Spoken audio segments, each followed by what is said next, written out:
Another way to the road? You know another way? Good. Come on in. Don't stand there. Look, you show me how to get out of here, I'll give you $1. $3. $3? Why, yeah, all right. Just say the first thing that pops into your mind. You sold me a crummy watch. I want my money back. You know what you can do with that watch? Stick it up your ass. Good. You smoke this, and be sure you get the smoke deep down into your lungs. I don't smoke. It's tobacco. It's one of the healthiest things for your body. Now go ahead. You need all the strength you can get. Now jump up in the air and put it in the basket, Chief. Jump up and dunk it in. Jump up in the air and stuff that son of a bitch in there. The whole world's gone crazy! Am I the only one around here who gives a shit about the rule? Market zero! You think I'm fucking around here market zero? You hear that, Dad? You're gonna pay! He's a molester! He's a child molester! Why do you suggest kidnapping the child of a celebrity? Referee, hit me, Chief! Hit me, baby! Put it in the basket, Chief! Put it in the basket! Girl,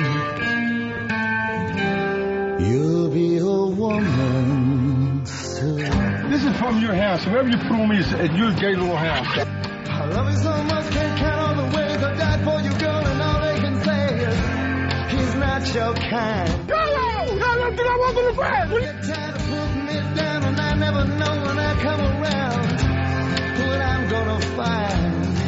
Don't let them make up your mind.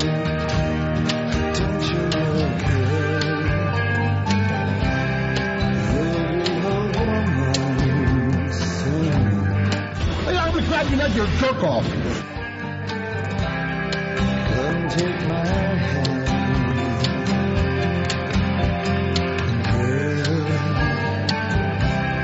You'll be a woman soon.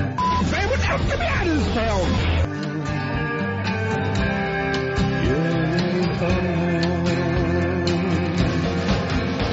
I've been misunderstood for all of my life, but with this thing girl just cuts like a knife. The boy's no good. Well, I finally found what I'm looking for, but if they give a chance, I'll end it for sure.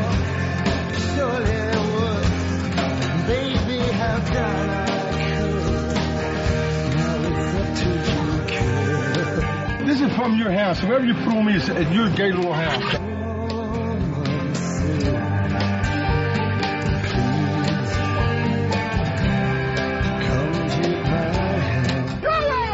Get out of the bed! What are you doing? You're crazy! You're crazy! Like, get out! You'll be a woman soon. Soon.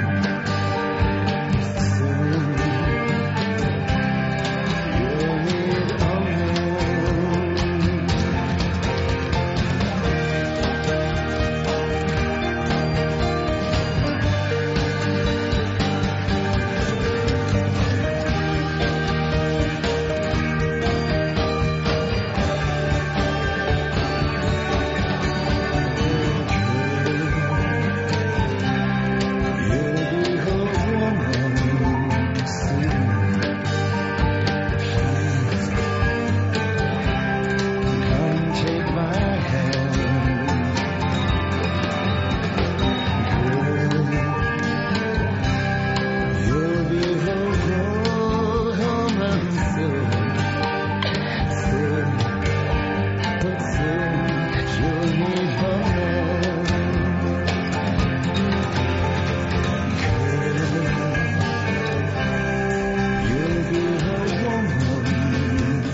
Buddies, it's the Ron and Fez show. That's sent out to Don Vito. Don Vito, who I believe is going up this afternoon. We'll find out what his bond finally is. He was held without bail, Don Vito from Bam Margera's show, for, they said, inappropriately touching a couple of young girls out in Colorado. Yeah, the charges are most likely going to be sexual assault involving inappropriate touching. Don Vito was arrested Friday after a skateboard event, I guess, where he was appearing.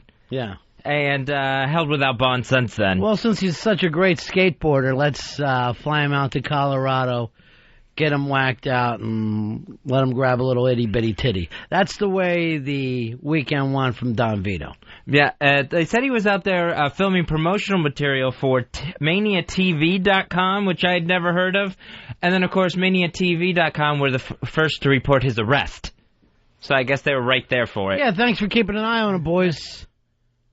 You know, this whole thing of taking Don Vito places, Fez, what are these people thinking? What are what's the business putting together? What are the parents going, yeah, we'll take the kids out, let them see Don Vito from Viva La Bam. This is like, we have a party, there's a kiddie pool, we're going to drop a great white down in the shallow part and see what happens. It's like no one's ever seen Viva La Bam, and yet Don Vito gets booked for these gigs. 866 Ron Zero Fez. 866 Ron Zero Fez. Earl, I want you to look into this, okay? Because now I'm wondering, setup. Yeah, I mean, there's a lot of weirdness to it. Whereas they didn't come out and say he's assaulted anyone. It was very inappropriate, and they were very specific with child as opposed to just. He's an ass grabber, and he's so fucked up he doesn't realize what ass is what. If he did this, was it wrong? Yes, but was it some kind of premeditated hanging outside the elementary school thing? No. Obviously not. That's just crazy to think of from the beginning. And he obviously had to have been whacked because his every move is always monitored. They have to have some type of film crew around, always filming his fuck-ups. I'm going to tell you, it's one thing to do that, yes, but when you're on the road, when you're out there on the road, I'm sure he's just on his own. Hey, Toilet Hugger, you're on the Ron and Fez show. Hey, man, I just wanted to say, I met Don Vito at a bar here in Fort Smith. They did some promotional thing. Right. And he had so many hot women just all over him, licking his nasty fat ass. Well, it was sickening. That's because he's on TV right now. But you can't take this guy and go, hey, the world is your oyster, and expect him to somehow become a prince. He's a mad dog. He doesn't know how to act. He needs a handler. You don't send a bear out to a fucking Chuck E. Cheese. You got to put a guy in a bear costume. They got to get a Don Vito costume, put a regular person in there, and have him walk around and meet the kids. You can't do that with the real Don Vito. A bear mauls people. That's what they do. He's just so big, he doesn't know his own strength. I mean, he could have been shaking hands and pulled one of these girls' arms off like Frankenstein. Aaron, you're on Ron and Fez. Yeah, well, the thing I'm looking at is we see all this. We give so much stuff to the South. Florida, they're horrible. The hillbillies, Texas, Mississippi, and everything. Let's look at Colorado. First we see the John Bonet thing. Look at Kobe. We see so many college rape cases coming out of Colorado, and now Don Vito. What's up with are they pushing kids at us? What's the deal? Here's the weird thing about Colorado. You got those 3 cases. And then Papa Columbine on top of it. No joke.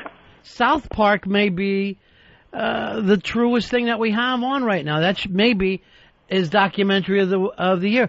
I don't know whether Colorado, it's too high. It's way too high. People can't breathe properly. You have a couple drinks, it goes to your head too quick. The next thing you do, it's inappropriate touching. That's what happens in Colorado. Or else it's just so high up there. Your nose starts to bleed, you run into school with a gun. You don't know what the fuck you're doing anymore. It seems like with Colorado, maybe it's just too much of a playground for the wealthy and elite that just... Yeah, Don Vito, that's what we're talking about. The playground for the wealthy, and the guy has been wearing Zubaz for the last 26 years. And it's tight. Yeah. Jimmy, you're on Ron and Fez. Yeah, I've hung out with Don Vito before, and you know how he is. Arms are always swinging around. He's an outlandish type guy, and I'm sure it seems like it's probably one of those situations where he just got set up into something. He's probably freaking out, and he may have inappropriately touched somebody, but until we hear more, no one has any idea what's going on. I've been thrown out of titty bars with the guys, and one time was for a biting. A biting took place. So he's a crazy son of a bitch. We all know this. We accept it. Somebody keep an eye on him. I don't mind the kids coming by and seeing him, but he should be in a cage or something, at least under a net. I haven't seen any reports that indicated he was either drunk or high. I don't know what. Was he awake? Yes. Then he was drunk or high, Earl. That's how you know.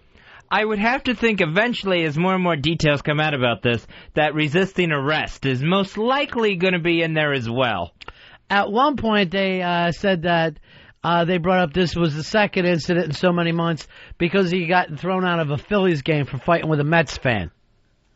Howie, you're on Ron and Fez. 12415 checking in. Hey, my brother. Hooah! America's greatest writer, Hunter S. Thompson, had his compound outside of Aspen, and we all know how he wound up. Woody Creek, yeah. And I never bought that story about Hunter killing himself without leaving a note, Fez. The guy is a writer. You're not going to leave. He's written so many great things. You're not going to leave a funny suicide note. And his situation was he hung up the phone and then killed himself. No, he was still on the phone. Oh, okay. His wife just hears a ping. But he doesn't say to her, like, oh, I'm going to kill myself or something's happening. I'm going to tell these fuckers right now, if Vito ends up fucking killing himself, I'm not believing it for a second. Hi, you're on the Ron and Fez show. I don't have your name up here. Hey, it's George. Hey, I live here in Colorado. A friend of mine is a sheriff's deputy who was involved in the arrest of Vito. Yeah. And let's just say, from what I was told, and I can't divulge it, but Vito was sober, and they got some pretty good evidence on him. Pretty good evidence of what? In a very inappropriate touching that is quite definitely sexual assault. And, hey, it wasn't Friday that he was arrested, but Saturday. Okay, Saturday, whatever. But let me ask you this, dude. Above, below the clothes, I mean, it was grab-ass stuff, right? It was ass and tits. And these were like 12-year-olds. Yeah, I understand. I mean, what I'm saying is it all sounds bad. But this is why they take them out to places. Why are there kids around? Why are there children there? Well, it was a skateboarding event. I think it's more for kids than it is for actually Don Vito. Yeah, but what kid is to go out and meet Don Vito? I mean, let's say you have a skateboard park. You take John Holmes there. At what fucking point? Just because that it's a kid's park doesn't mean that John Holmes is going to come up with a new act. It's crazy. Tom, you're on Ron and Fez. Hey, Ron. Yeah. If I'm not mistaken, Hunter Thompson did leave a suicide note. I believe it was titled something like "Football Season is Over." I mean, I don't have the Rolling Stone in front of me, but I can look it up. Yeah, look it up for me, would you, bro? I'll get back to you. All right, thank you very much. 866-RON-0-FEZ, 866-RON-0-FEZ. I got this on the email, Fez. What about the Colorado football team? Oh, yeah, all kinds of trouble there, where the girl kicker was supposedly raped, the girl kicker who was going to try out for the team. Was she raped, or was it more grab-ass stuff? I thought it was a rape. I may be wrong on that. And then that more than one occasion there, too. Sean, you're on Ron and Fez. Hey, buddy. Hey, buddy. Sorry about that. Yeah. Hey, you guys were just, I'm pretty surprised you guys are even surprised that there were little kids around. You got to keep in mind, Vito is basically an MTV star, and MTV basically markets to little kids. That's why they were there. Right, but then somebody has got to be there to keep kids away from Vito. Oh, I understand. I mean, he's not a he's kid monkey. star. And nothing in his act is a fucking act. Right. Because I know the guy very, very well. And what you see on TV is the way he's always been long before Bam got his TV show. It's just, it's what he does. I think I've seen him out of control more than I've seen him in control. Have somebody there with a boat paddle and just slapping him all the time. We were down in Florida, and I forget it was some fucking whacked out story. But anyway, Rap couldn't take fucking Vito anymore. Would not put up with it, right? So we all headed back to one of the hotel rooms. We were all on the road at the time. And let's say maybe there was product in one room and nobody wanted Vito near it. He's trying to get in the door, right? Rap, he's got his hand stuck in the door so Rap can't close it. Rap's taking the door as hard as he can and just slamming Vito's fucking hand like you would like in a movie, like in a death scene in a movie. It's not making him take his hand out and always going, are you proud of yourself? You just broke my hand. He doesn't feel pain. He's not like most people. That is a huge problem when you can't stop him. A broken arm keeps him coming at you. Doug, you're on Ron and Fez. Buddies. Yeah. Hey, what about all the Air Force Academy? Look at all the rapes and everything they've had with there. There's something wrong in Colorado. They're not normal people. The problem with Don Vito in this case is there is not the slightest chance of mistaken identity. It could have been well, I'm not going to say. That would be wrong. I had a joke there, but you know what I'm going to do? I'm going to swallow it, Fez, because the man is innocent until proven guilty. All right, here's somebody to give some work. It's the rapper. How you doing, Rap? Hey, buddy, what's going on? This story, it's heartbreaking. I didn't even hear about it. What happened? Apparently, Vince is out in Colorado at a skate park. I guess he goes around and does these little appearances, and they give him money. Normally, it's at a bar. And then sometimes he's been doing some bars around here. Yeah, and sometimes he does skate parks. So, you know how he is with always inappropriate touching, right? So, you know he doesn't know the difference between a titty bar and a skate bar. I blame this on the promoter. I have to agree with you. You had the common sense to have me there to take care of him. That example you gave when I shoved the door on his arm was perfect. And nothing was stopping him. No, he sees nothing wrong with it. This is what people don't realize.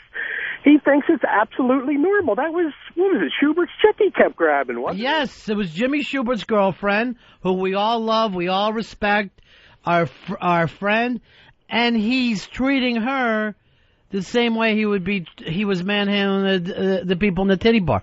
And there's no telling him to stop. You're screaming, you punch it, it doesn't matter to him. He doesn't understand. There's no evolution there whatsoever. He would still grab a girl and take her back to his cave.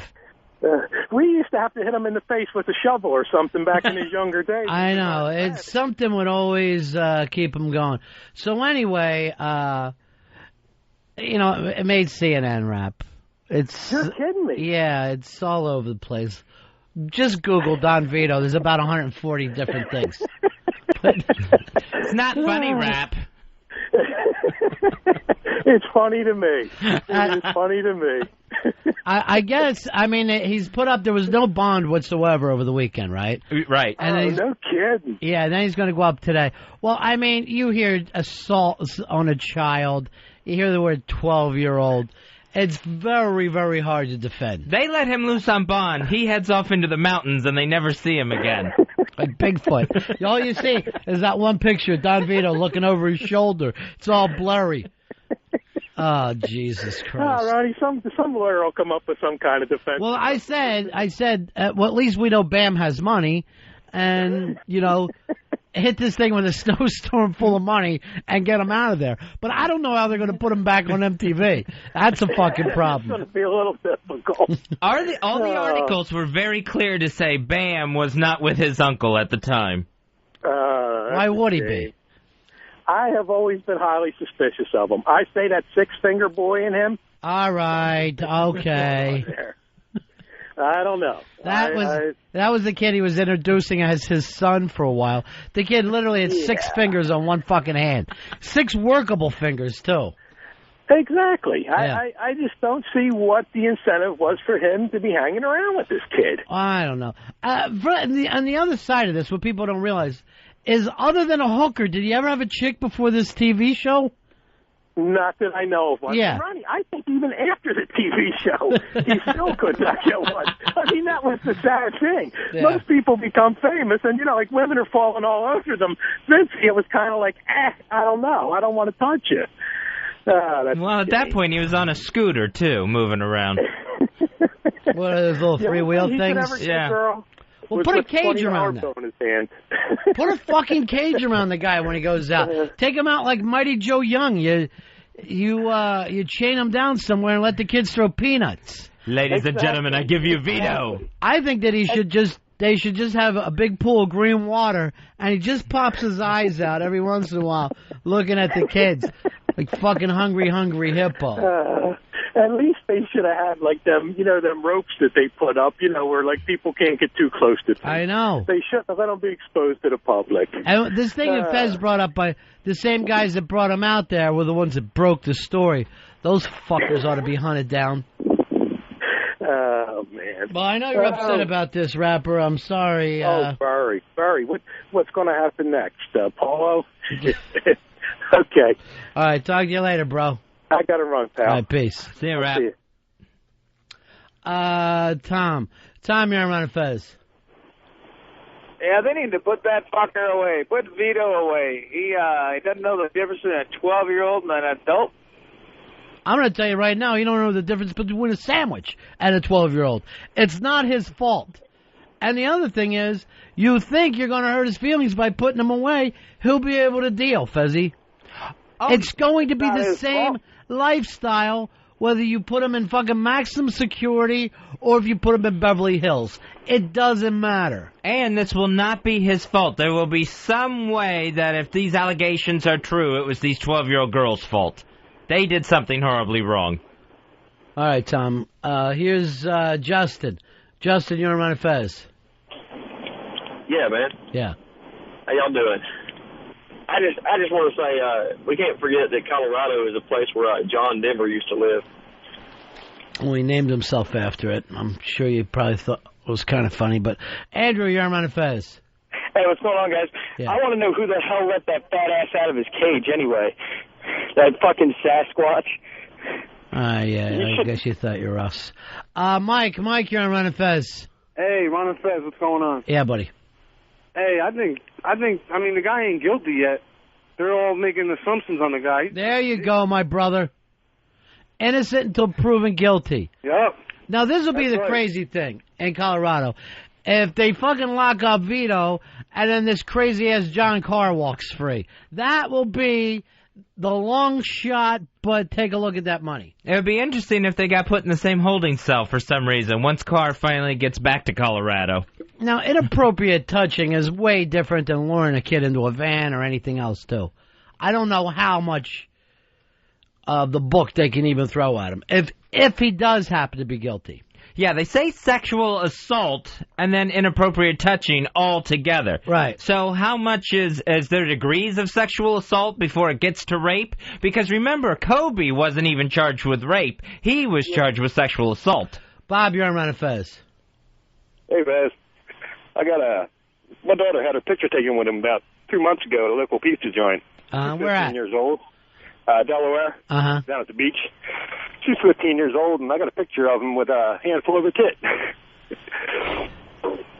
Now, you're the dad? Yeah. Yeah. See, this I didn't find out about it till she got home. Yeah.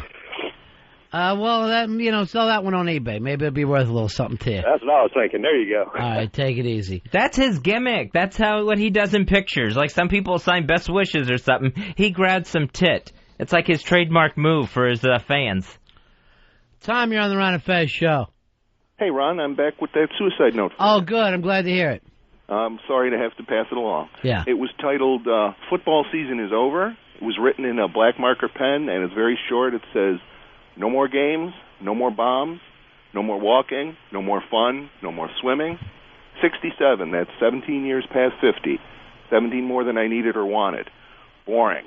I'm always bitchy, no fun for anybody. 67. You're getting greedy, act your old age, relax, this won't hurt. All right, now that was sitting there with the body? Oh, yeah, well, it was found there, yeah. All right, thank you very much, my friend. You know, I'm going to send you into the big-ass prize closet for that. I always worry about Fezzy when football season ends. He always gets a little crazy the same way. John, you're on Ron and Fez. Yeah, I think, you keep saying innocent until proven guilty is bullshit, man. You're guilty until proven innocent. He has to prove himself innocent. We don't have to prove his guilt. Where the fuck, anyway. What country are you from, China? No, I'm from America, and that's the way it goes. That ain't the way it goes. Where you go to fucking jail, man? What are you in jail for? You're guilty of something. They don't put innocent people in fucking jail, right? Yeah, it happens all the time, no neck. It happens all the fucking time. All the time, that's right. Guilty until proven innocent. But slap the pedophile sticker on there and fuck you. Let him go. I'll slap one on you, too. You fucking sound like a knuckle dragger. If this thing goes to trial, I feel bad. I think Look how quick people are ready to fucking grab torches and start chasing the crazy man. All the villagers are hanging around now outside Colorado, ready to grab poor Don Vito. Oh, for years, everybody's laughing. Oh, look, they filled his house up with trash. Isn't it adorable? They tattooed his ass. All that love goes away, Fez, in seconds. Holly, you're on the Ron and Fez show. Hi, Ronnie. The reason it's probably sexual assault is the age difference. It probably was just he got a handful of terror ass, but right. In most states, I know in New Jersey, when there's a significant age difference, I think it's 14 and under, it automatically becomes sexual assault. All right, but let's look into this. Do you really see 38 years as a big deal between a man and a woman? No, Ronnie. It's a matter of personal preference, I guess, sweetie. All right, thank you very much, Holly.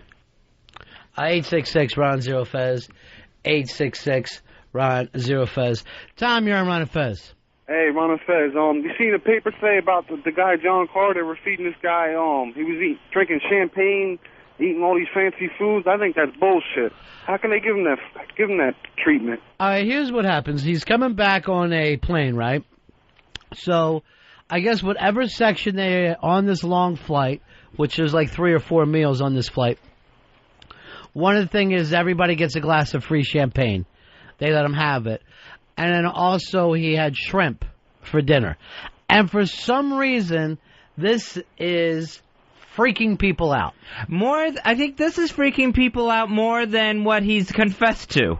The fact that he ate succulent duck and had giant shrimp and champagne on the plane. Prawns is not that big a deal. Shrimp is a fancy food for people. Now, I understand if you don't want somebody in custody to have champagne. Probably a bad thing. Not so much that it's champagne, because I guarantee you it's not great champagne, but they don't want them to drink alcohol. But the shrimp thing, not the same. Casey, you're on the Ron and Fez show. Hey, Ron, how's it going? Yeah. Hey, yeah, I met Don Vito when I was in Cancun for spring break this year. Yeah. $40 a night, all you can drink. He was wasted. Chicks were all wasted, all over him. Yeah. Great guy. Yeah, I mean, this is the life that he's been living. You've taken a guy who doesn't have doesn't have the no switch in his head. There is never a no switch in his head, and you just said, everything that you've ever wanted, there it is. I mean, in his version, he hit the fucking lottery, Fez. One of the problems, this took place in the States instead of Cancun, where it probably would have just been considered everyday stuff. Well, you know what? The thing that crosses the line, obviously, is kid touching. I mean, we talked about before, it's inappropriate to grab women. I don't give a fuck where you want it. Bar, topless bar, doesn't matter. The fact that it's kids has freaked everybody out. The thing that I'm saying is, he don't fucking see the difference. I feel bad if this thing goes to trial for the courtroom reporter that's going to have to try to read back any sort of testimony he just put out on the stand. That guy's going to get choked anyway. Fucking Vince is going to grab him by his windpipe. Here's John. John, you're on Ron and Fez. Boys, what's going on? Yeah.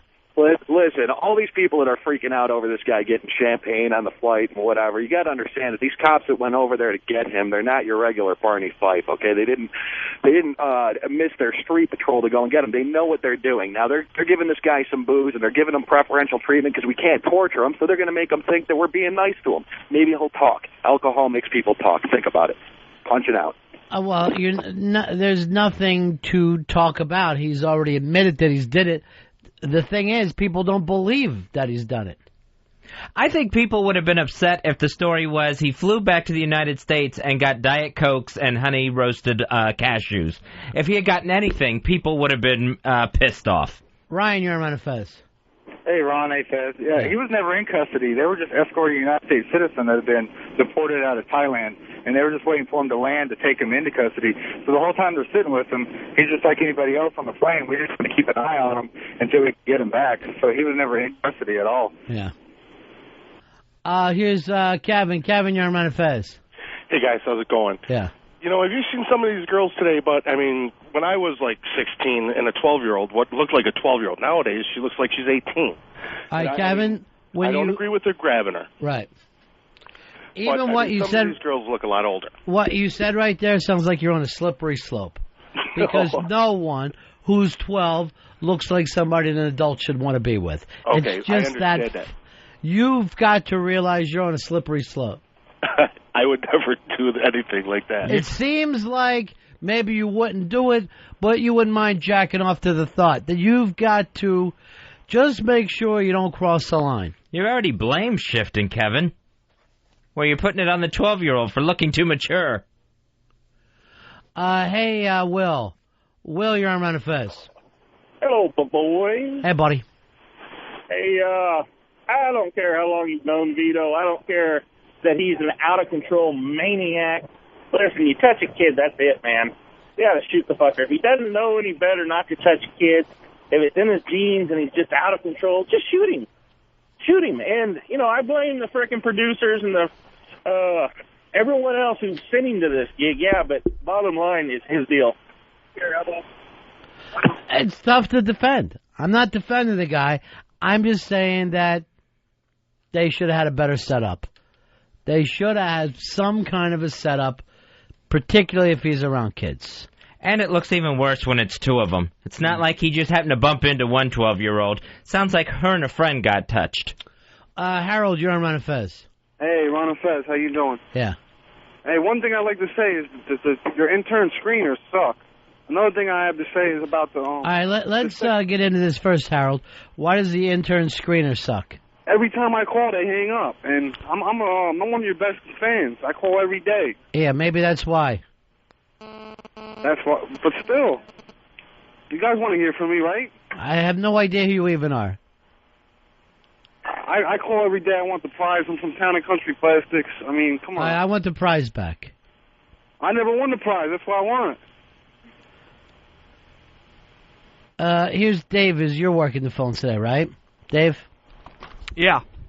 How did the guy get through this time? Yeah, I am upset about that. This is this guy, Tom, who's a big fuck-up. No, he was the guy that was begging for a prize the other day? He calls every day with 7 different names, and apparently Harold or Tom or whatever he wants to go by is upset. He's obsessed with winning The Simpsons 8th season on DVD. Oh, I have that right here. Just buy it. Yeah. I have it right here. Do you want it, Harold? Yeah, please. Here's what I'm going to do. You want to be part of a contest here? Yeah, I'll do whatever. Yeah, I'll do whatever. All right, here's what I'm going to do. Hey, Caroline. Yes. Hi, where are you calling from, Caroline? I'm calling from Taos, New Mexico. I would love to give you a season 8, is it? Season 8, the complete 8th season from The Simpsons. Of The Simpsons. Okay. So you're a lucky, lucky winner. Now, the reason, and I'm glad that you're not even all that excited about it, but knowing that this Tom guy is crushed and somebody else got it. He already hung up. Perfect. What can we do for you, Caroline? I was calling about this Don Vito situation. I was curious as to why parents would drop their 12-year-old daughters off at an event that he's at. Do they watch MTV? Do they censor anything their kids are doing? Probably not. I mean, probably, a lot of people think TV is just TV, And I even seen in the paper that they called him an actor, the actor Don Vito. He's just this fucking guy. It's insane.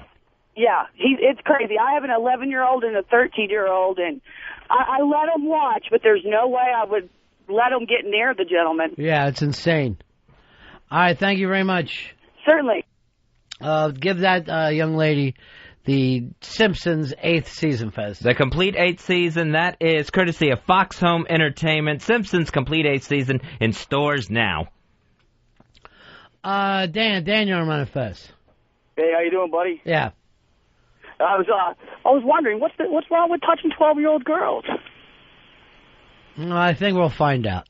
I think that's exactly. I think it's fine if you're 13, but when you get to be 50, it's a little bit of a problem. And we'll have to see, if a breast was pulled off or something, just how far Don Vito went. He gets out of control. Fez, you seem like you're on the other side now. I am on the other side.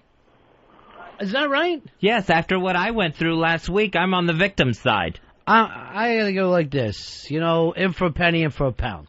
Does it mean you accept what the guy does? No. But is he one of your guys? Yeah. Then you got to sit on his side. I've been the part of the 12-year-old girl before. I know. Patrick, you're on Ron and Fez. Hey, buddies, how we doing? Let me just say this, Fez. Please, let's let that bit end on Friday. We went out with a bang. You sang a song. I felt like the bit went a little too long. Can we say that it's over? We can say that it's over. Hey, Patrick, you're on Ron and Fez. Hey, buddies. Yeah.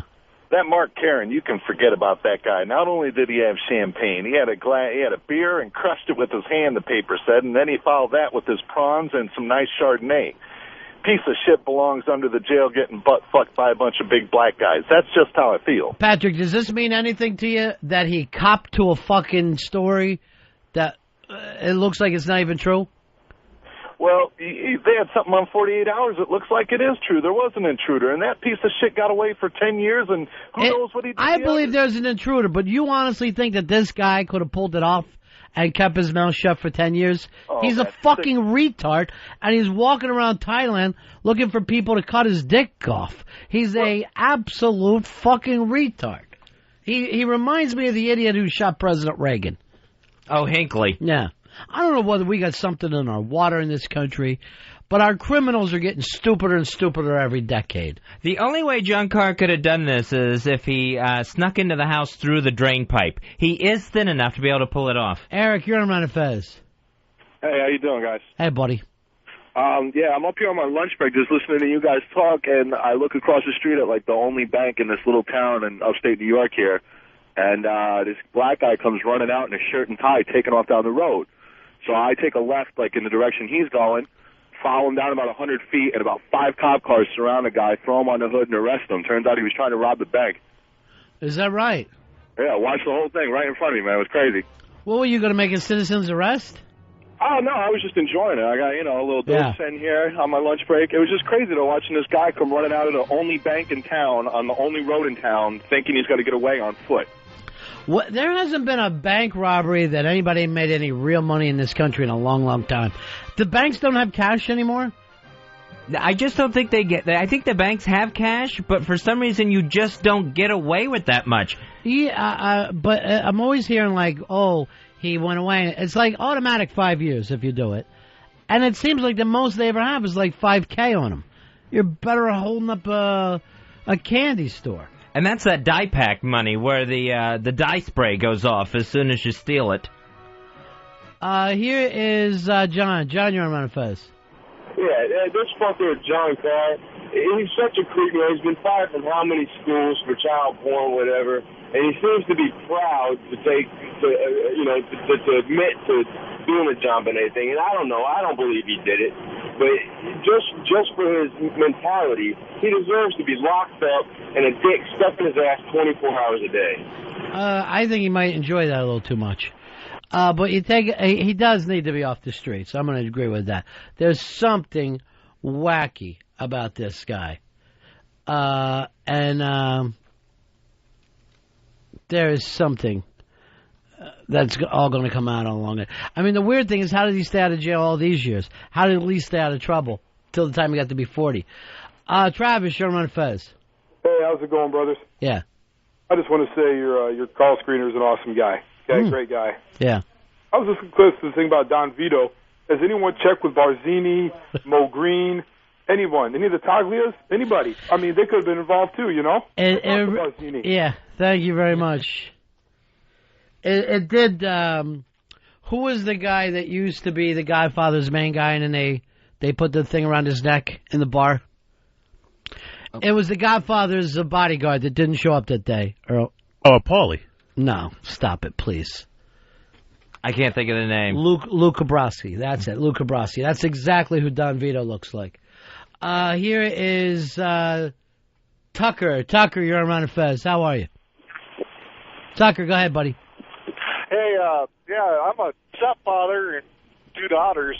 If somebody ever touched my kids, they'd be fucking dead. There wouldn't be a goddamn trial. Who wants to touch those 2 buck-teeth fucking gangly bastards? You don't have a thing to worry about. You'll be lucky if you ever get them out of the house. Well, I don't think so. Oh, so you think they're hot? Come on, Tucker. I'll trace this fucking call right now. What a sicko. 866-RON-0-FEZ. 866-RON-0-FEZ. Hey, Radio Shark, you're on Ron and Fez. You know, Don Vito is short, and he does have long arms, so naturally he is going to hug a little lower than the average guy. Good So we have to point take there. that into consideration. I'm telling you right now, I'm sure Bam is ready to hit that town with a blizzard of money. I'm sure there's cash going every which direction. You know, when Don Vito was arrested, they most likely had to do that thing where they use 2 pair of handcuffs to handcuff him, where it's just a pair in between the actual cuffs that he's wearing. I'm wondering right now if Bam is blaming this on Phil for it being his brother, or Phil's blaming it on Bam. Are you satisfied now, Bam?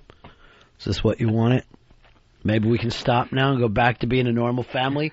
Maybe if you didn't start slapping me while I was on the shitter, none of this would have started up. Well, how quickly before the Right Guard commercial gets pulled with Bam and Don Vito? John, you're on Ron and Fez. Yeah, they keep on talking about fucking the guy in the ass, but what they really should do if they want to torture him is have him watch the Hulk Hogan reality show. And I'm going to be up there in November in New York, and I want to tell Eastside Dave that I'm coming there to take his Coke drink off the subway. John, that had to be the dullest threat I've ever heard in my life. Seriously. It was like getting a threat from a narcoleptic. It was unbelievably dull. 866-RON-0-FEZ. 866-RON-0-FEZ. I turned over last night, Fezzy, in between Big Brother and Entourage to catch the Popo Zal song, hopefully, and saw Brooke Hogan win an award on Teen Choice. Oh, I missed her. I did see the Popo Zal kid, Kevin Federline, but I missed Brooke Hogan. Earl, did you happen to chance to see K-Fed last night? Painfully, yes. That is, he makes freaking Vanilla Ice look like Bob Dylan. It was brutal. The lack of rhythm, which was so hysterically great. Yeah, and they had the break that, like the dancer / break. I was like, what year is this? 1986? It was so cheesy. Here's the thing. All right, kid. You go and marry the girl with all the money. The hot girl, really, with all the money. You fucking pump 2 kids into her. That shouldn't be enough for you? Laying around the pool, getting high, shouldn't be enough? Now you want to parlay this into something else? It was one of the cheesiest presentations I've ever seen. I mean, it was just so horrifically bad. It was embarrassing. I can't even put into words how bad it was. The great thing about that show last night was the fact that they would scream for everybody, no matter who it was. They would just scream like the old Beatles have landed scream, you know, like they're just losing it. At one point, someone goes like this, geez, thanks so much for this award. I just want to thank God. And the kids all scream like, yay! Like God is sexy. They love God. Yeah. The K-Fed performance, he got so blown up trying to pull it off. He, for a skinny guy, was so out of breath by the end of that thing and kept getting softer and softer to where you could barely even hear him trying to rap by the end of it. Here's Sam. Sam, you're on Ron and Fez. Hey, man, I want to know who financed this John Carr guy to go to Thailand. That's where we're at right now. What the fuck is that? On a substitute teacher salary? Well, the thing is, once you get to Thailand, and I think it's only like $7 a night for a hotel room, and that's with food and 2 minors. So you're living large once you get there. But any time that I talk to a guy who's heading over to Thailand, or anytime I'm even talking to someone who's heading to Costa Rica, because there's no other reason to be there. There is no other reason to be there except for a sex tour. Well, that is the nightlife in Thailand. There's no other kind of clubs to go to. Well, even if there was another club, which one would you pick, Fez? Do you want to go out disco dancing or get a basket fuck? Here's Cat. Oops, I lost you, brother. Let me go over this one. Cass, you're on Ron and Fez. Cass, we got you, pal? All right, we lost you Can you hear me? Can you hear me? Yeah, I guess so. Hey, it doesn't take actually touching, it takes an accusation. I don't understand what you're saying. His phone's cutting in and out. Oh, okay. Sean, you're on the Ron and Fez show. Hey, what's up, guys? Miss Camilton Curtis. Just want to know, what's the story? You said you guys knew Don Vito before, the show and everything. I was just wondering what the story was behind it. How'd you go about meeting him? Well, we're from the same. Yeah, we're from the same town. I know his family, and then he used to come to Florida all the time to do the Ron and Ron show with us. And we used to call him Vincey Margera on the show there. But he was in a binge bowl, a drinking and chicken eating bowl against Paulo one time on our show. He is heading back afterwards. I mean, these guys get pounded all day long. They're just doing beers. He's eating fucking chicken. He's going back in the limo with the six-finger boy who was his sidekick. And he's got his head back. He throws up, but he's sitting up at the time. Nobody moves him. And they're just like, ooh, he's throwing up. And they're letting him sit there and choke on his own puke. Long story short, I get a fucking call from the hospital that he is in a coma. So, it was like a Friday.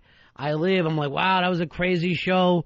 Remember when when Vince pulled off of Polo's fake hair, and it was insane. We had to dump about 28 times. It was just a nice time. Next thing I know, I'm driving up to Clearwater. I'm in this hospital talking to the doctor, and the doctor's saying to me, I'm going like, all right, he's in a coma or he's passed out? No, he's in a coma, and we've done the brain thing. We're running like a brain scan on him, and there's nothing happening. It's a deep, deep coma, and basically he's being kept alive by machines. So I'm like, holy fuck. I don't even believe this. This is awful. What are we going to do? And the doctor says, there's nothing I can do. He's, pretty much gone. Where's his family at? I go, his family is, in Philadelphia. Well, you're going to have to tell them. So now I'm on the fucking phone. I call up. I'm talking with his mom. His mom is crying. I get, his dad is upset. I get his brother-in-law on the phone, Bobby, and he's like this. Ronnie, you sure he's dead, or is he just fucking out of it? And I go, I don't think he's dead, but they're telling me there's no fucking brain stuff taken on. The brain has flatlined. And I go like this. I don't know, man. And he goes like this. What was he thinking about yesterday? Has anyone ever checked that thing when he was alive? Because I bet it would barely be moving. I arranged to fly his parents down to, see what they can do, basically pick up the body, and somehow, we're going to transport him back. In the middle of all this, he's got fucking tubes in it. He sits straight up like The Undertaker in the WWE and is attempting to grab a beer. He thinks he's still in the studio. He's got puke in his sneakers. He's just yanking stuff out of his nose, out of his arms. Fuck this place. I'm in Florida on vacation. I'm not going to spend it in here.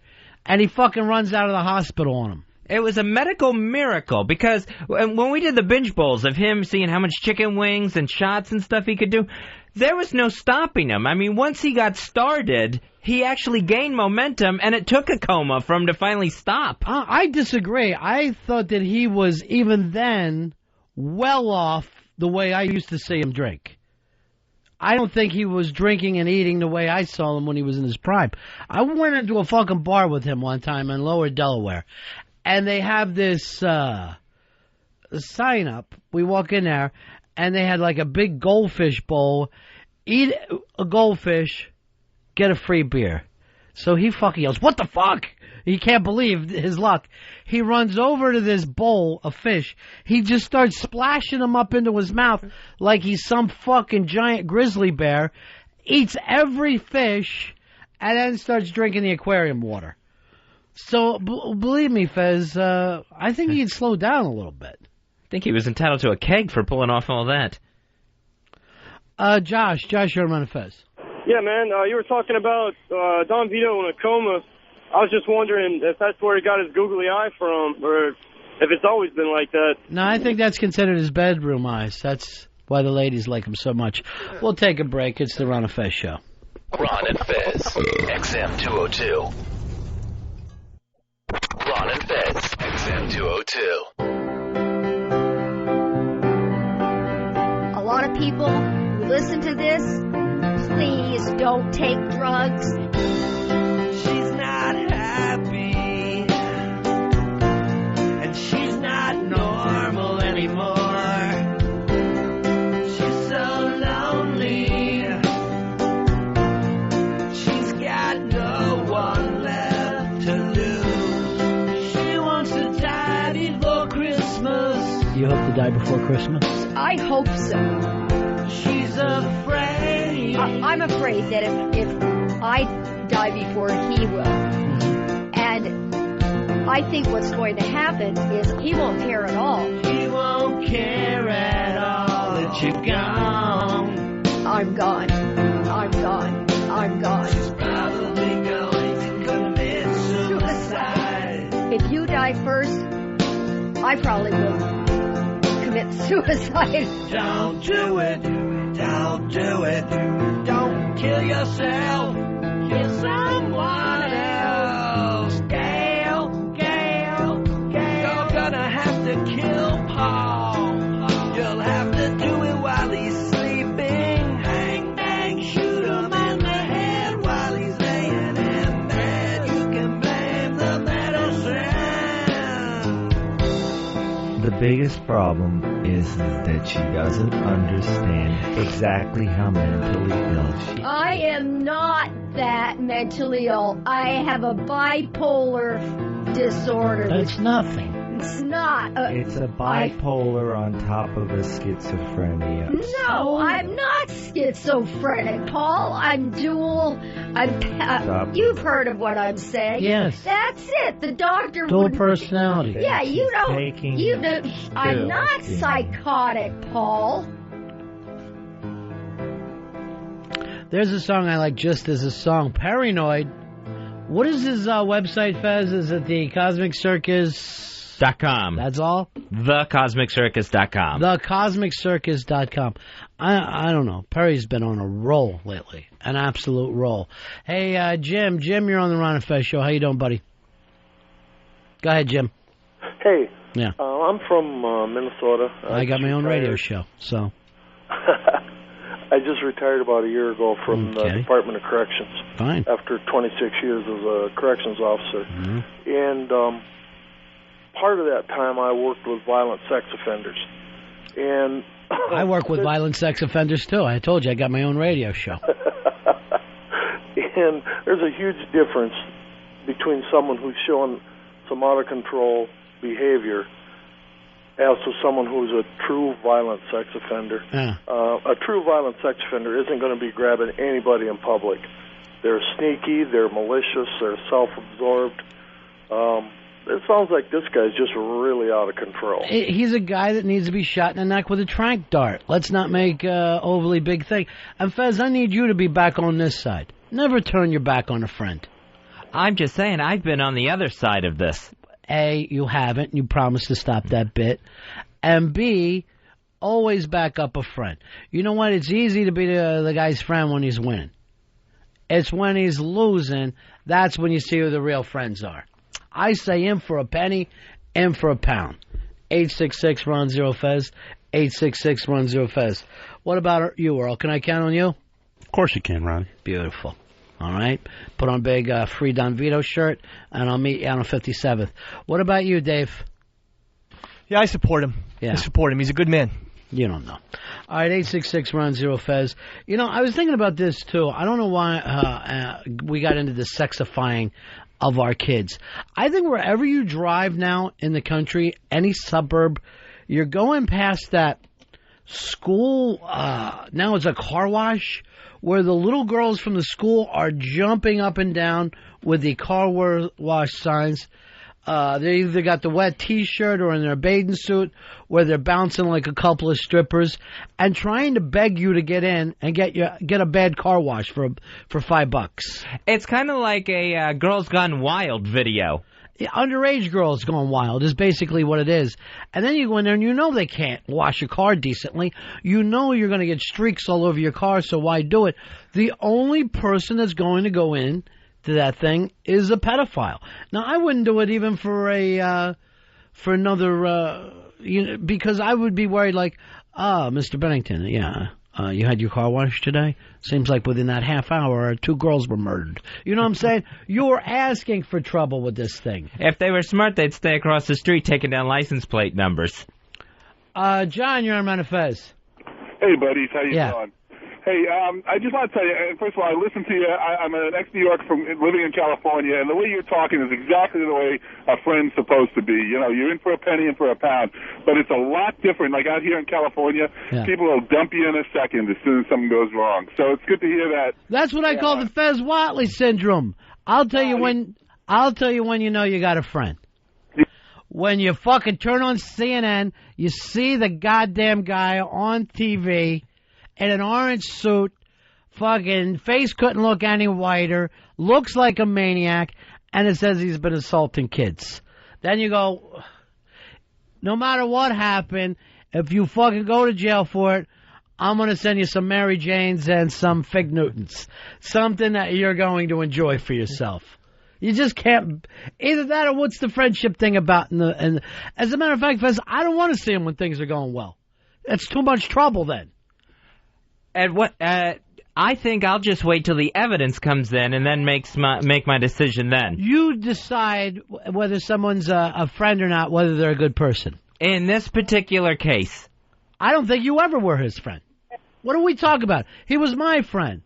Fez, you were just friends. I was the friend in between two friends.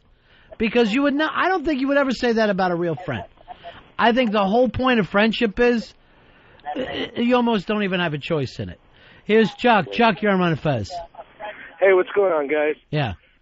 I just wanted to say, Ron, that I really truly agree with what you say, man, about if you really believe somebody is your friend, and they've been your friend for a long time, and even if they do something that's wrong and you don't believe in what they did, that's your friend. I mean, that's somebody that you grew up with or somebody that you trust. Let me tell you, time with. It's easy to be friends with the innocent. Who can't be friends with the innocent? It's when you're friends with the guilty. That's when it's impressive, I think. That's when it's real. Rocket, you're on Ron and Fez. Hey, I was down there at Bonita Beach, Florida, and I saw a girl in the middle of the street there with her sign for car wash. She's wearing these tight black pants that look like they're painted on with her underwear hanging out the top. I do flip, and I go in there to get my car washed, and I realize it's a church, and I'm looking at the pastor's eyes as this girl's standing right in front of him thinking, oh, my God. He knows he's pimping them, though. I mean, why don't these schools have their own money? It's a public school where we all pay taxes. Why do you got to take 11th graders and have them jumping up and down in a wet bathing suit next to the highway going, please, please get a car wash? They start begging you when you're at a red light. Well, there's no other business that it would work. It's not like they're going to say, oh, have these high school kids come and mow your lawn. No one's going to put in any sort of $10 Why for do they fucking need money? Why don't they have the money from the taxes? Apparently, this is like for extracurricular stuff, where it's like the clubs want to take a trip or something. Good. Find a way to raise it without pimping out the daughters of the town. It's not making any goddamn sense. I'll fucking roll down the window and say, you have no idea the fucking deep end of the pool you're in, honey. I'll say, this is a fucking heart of darkness. You're heading up the river. This is scary shit for you. Isaac, you're on Ron and Fez. Hey, Ronnie. Yeah. When a couple years ago, I'm sitting there watching TV, and they had an ad for a high school bikini car wash. I'm thinking, what the hell is this going to be? So my buddy and I go out and take our trucks out in the woods, get them nice and fucked up, and go over there. We ran through there, paid our $5. They asked us to come back. We came back. But, of course, everyone you see both times through are a bunch of old men. Absolutely. There was not one woman stopping to see a high school bikini car wash. You cannot get a good car wash at this thing. You're there hoping a girl's young fucking breasts go rubbing up against the windshield. It's the only reason. Now, do I think the girls know any difference? Maybe they don't. Should the men know better? Yeah, probably. But the fucking community, the high school, is the one that should know most of all. I thought we were supposed to keep an eye on these kids through these years. Not wet them down next to the fucking road like this is Vegas. It's a long way from when I was on the baseball team, we had to sell candy to raise stuff for like equipment and everything. I'm like, where did that leap happen from selling candy? Because I'm going to tell you something. I think they're making about $32,000 at these underage car washes. Matt, you're on Ron and Fez.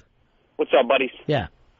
Hey, yesterday I'm driving home from Cleveland. I live in Maryland now. And drive by the corner of the gas station, and there's 15, 20 teen girls, probably seniors in high school, and they're doing the car wash thing. Drive by the corner. They start screaming, waving towels, whistling, hollering, come get a car wash. So I got a car wash. Yeah. You sound guilty. You sound guilty about it. But here's the problem.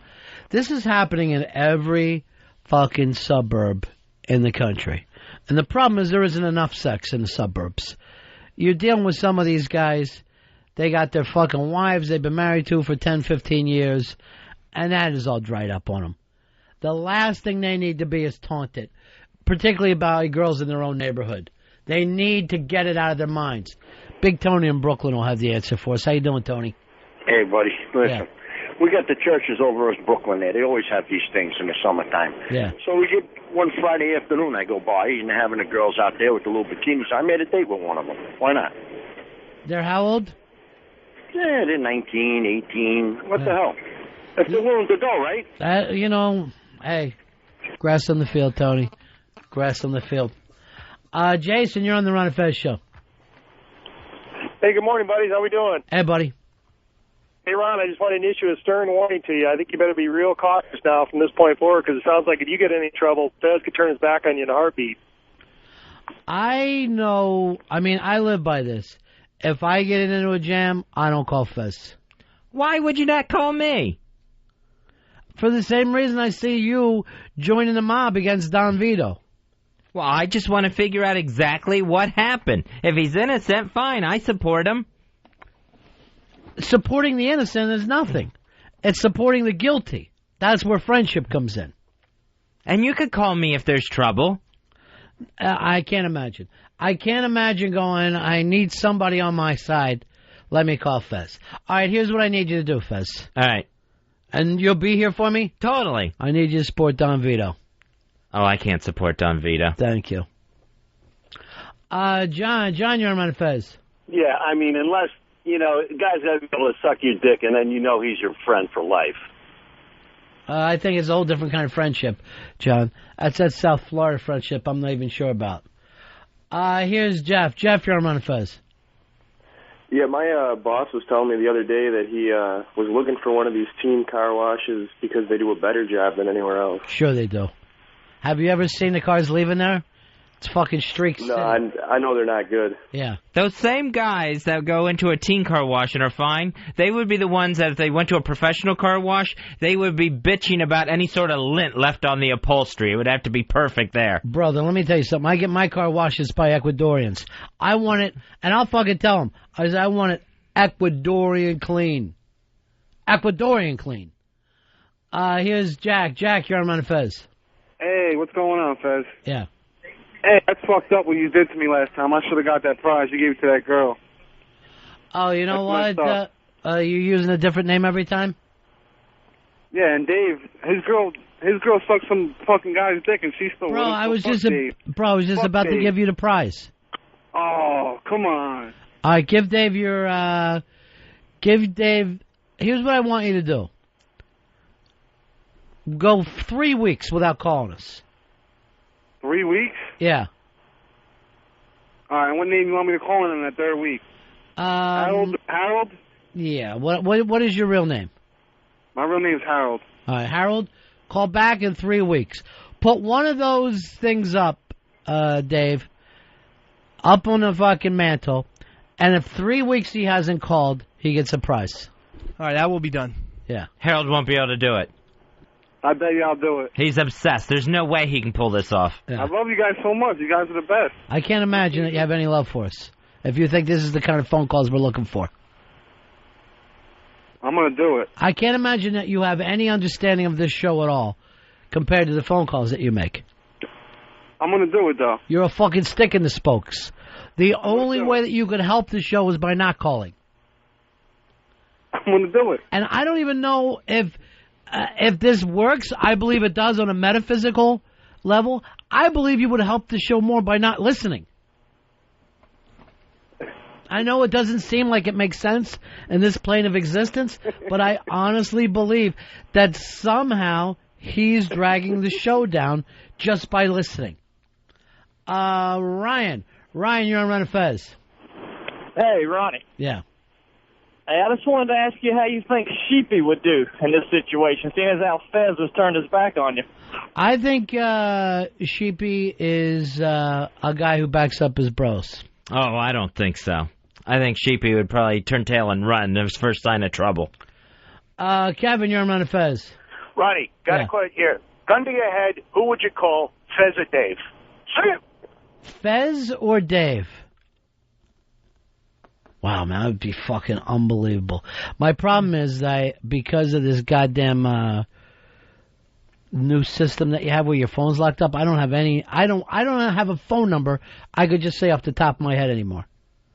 I gotta tell you the truth. If I was in any kind of legal problem, I call family first. I don't have a friend I would call first for legal problems.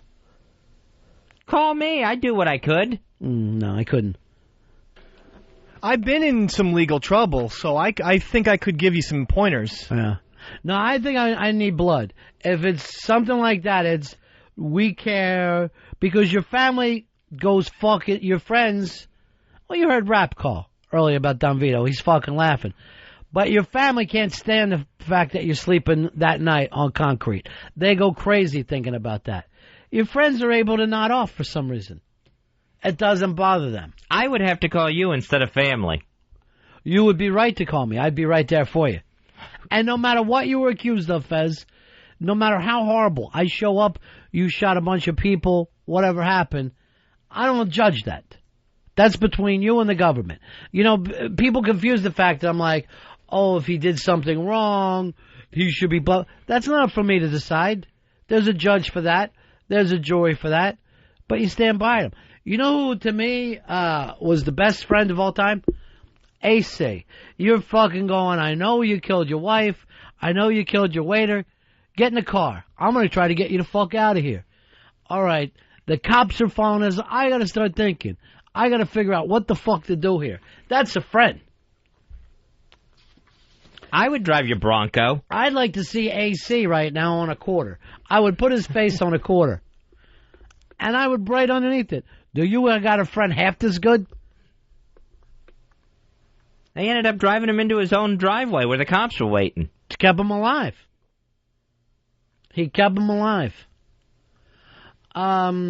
Here's Anthony. You're on Ron and Fez. Go ahead, Ant. Hello? Yeah, buddy. Hey, I was driving through the other day, and I saw these middle schoolers doing this, car wash thing. You know, they had, they were all cheerleaders. They had their, little batons out and everything. And I just felt dirty just kind of looking as I passed, you know? That's a very good point. Because you can't, you're driving down the road, you're trying to just be a normal person. You look over and you see titties bouncing. It's hard to have a calculator in your head to think, oh, what age, I don't see. You shouldn't even be looking. You should not be part of this. They should be walled off from the people driving by. They should not be bouncing up and down the G-strings going, oh, please, please come get your car washed. Here's Steve. Steve, you're on Ron and Fez. Hey, buddy. Yeah. I was with my girlfriend just driving around looking for garage sales, checking it out, and I see two, maybe 14 to 15-year-old girls bouncing up and down, being serious with just a garage sale sign, not even like an organized school event. Yeah. And there's no way I could even go to it. Feel way too guilty. Yeah, it's awful. And again, it's also fearful. Like you feel like you're on Dateline. You're going to fucking pull in there, and suddenly the Dateline cameras are going to come out. And no one looks stupider than those kid touchers on Dateline. They look like the biggest retards in the world. You're standing there with a fucking six-pack, and the guy's reading bad emails back to you. You feel like a maniac. And they always look, and they're always dressed in their best date gear, like it's their cowboy hat and open shirt that's going to win the girl over. Dan, you're on the Ron and Fez show. Go ahead, Dan. Hey, Dan? Yeah. Fez, I just have a question. If a friend didn't do anything to you, you would still be friends with them? Yeah. Vito didn't wrong you. Yeah, but I don't know exactly what Don Vito did yet. It doesn't matter what he did. If he's your friend, you stick by him unless he wrongs you. What if he wrongs someone else I knew? Well, it doesn't matter what the court says. The court didn't make friends with you. That's what he's talking. He's saying you're dropping it for a legal thing, that this is not personal for you. No, it's not. And yet you're still willing to drop a friendship. Yeah, it's. I just want to see exactly what happened with the 12-year-old girls. Let me hear, the other side of the story. We're not getting what you're going for, Fez. That's why we're confused. What do you need him to be? Innocent? Yeah, I need him to be innocent. And then you never had a friendship with him at all. That was never a friendship. You have the same thing with him that you'd have with any other citizen. It's not a matter of being caught up like that. And I'll tell you the truth. And even when it comes back to doing stuff, if I had somebody in my life that was a friend, chick I loved, even if I never want to see that person again, I still have love for them.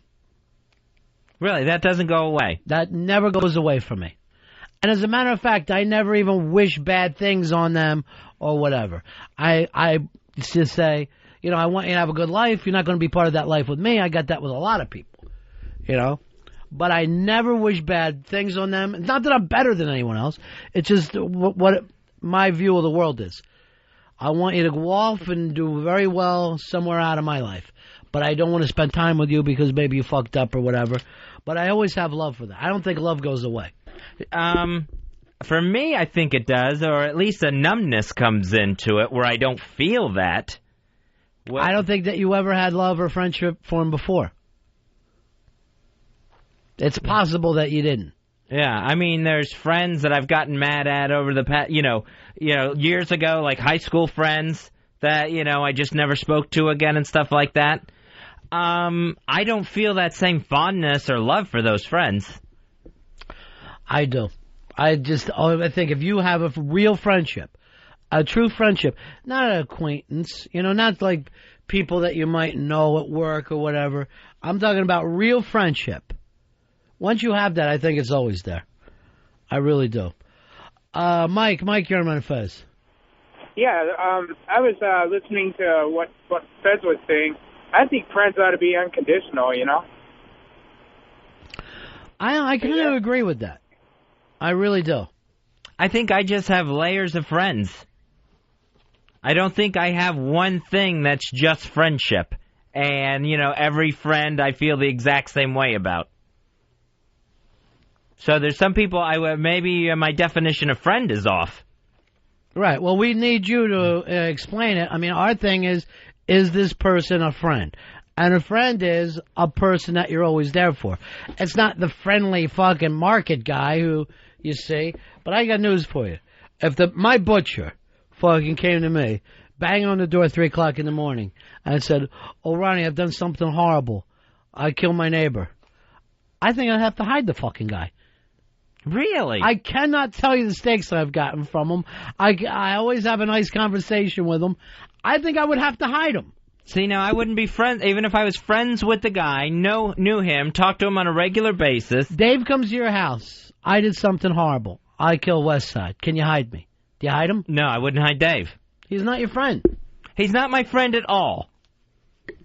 Because I think he's my friend, but I only feel so much friendship for him. Yeah, that's not... You have... The friendship that you feel has never made it to the friendship level. Dave, grab a mic. Come on in here, as a matter of fact. And I'll just ask you flat out, Fez is on the run from the cops, okay? Yeah. He did it. It's his fault. He goes, Dave, I got nowhere to go. Can I hide in your attic? Can you hide me? Do you hide him? Yeah, I would have to. I would consider it, but I would have to. Fez is my friend, and I couldn't. I would be extremely sad if the cops got him and I did nothing. I got news for you, Fez. This fucker shows up, Eastside Dave. I can't stand him. He shows up. I got nowhere else to go. Can you help me? I'm drawing a fucking mustache on the idiot. I'm grabbing glasses, and I'm looking for wigs. I can't stand the thought of the cops grabbing him and throwing him in fucking jail like an animal. The most I could do for him is say, get out of here, and I'll say that I never saw you today. That's the most I would give him. Jesus. No, I mean, I would definitely give... I'd give Charlie Manson that much. That's the same. You feel the same for him as I feel for Charlie Manson. Hey, John, you're on Ron and Fez.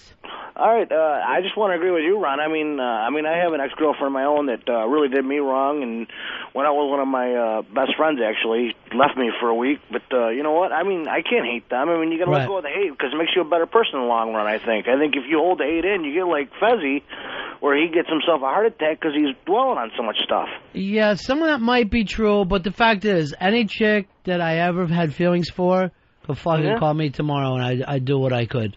Oh, hell yeah. I mean, if they called up and said, look, I got some fucking thing, everything would be forgotten. I mean, all these people in your life, Fez, right? That is your life. That is the sum total of your life. That's it. You're nothing else but these interactions that you've had over the course of your life. And if you felt love for some girl, I don't give a shit if it's in third grade. I think that makes you who you are. And if she shows up later, oh my God, I did something crazy. I'm like, get in the doghouse. I'm gonna fucking come out later with a hoagie, and then when dawn comes, we'll come up with something. I will fucking try to help her get away. I think you would also feel better about even yourself. If you hid me, I actually think you would probably at first be scared, but then you would say, you know what, I am doing a courageous act. I feel better. You know what? I'll tell you the truth. I would hide him if he was on the run for murder.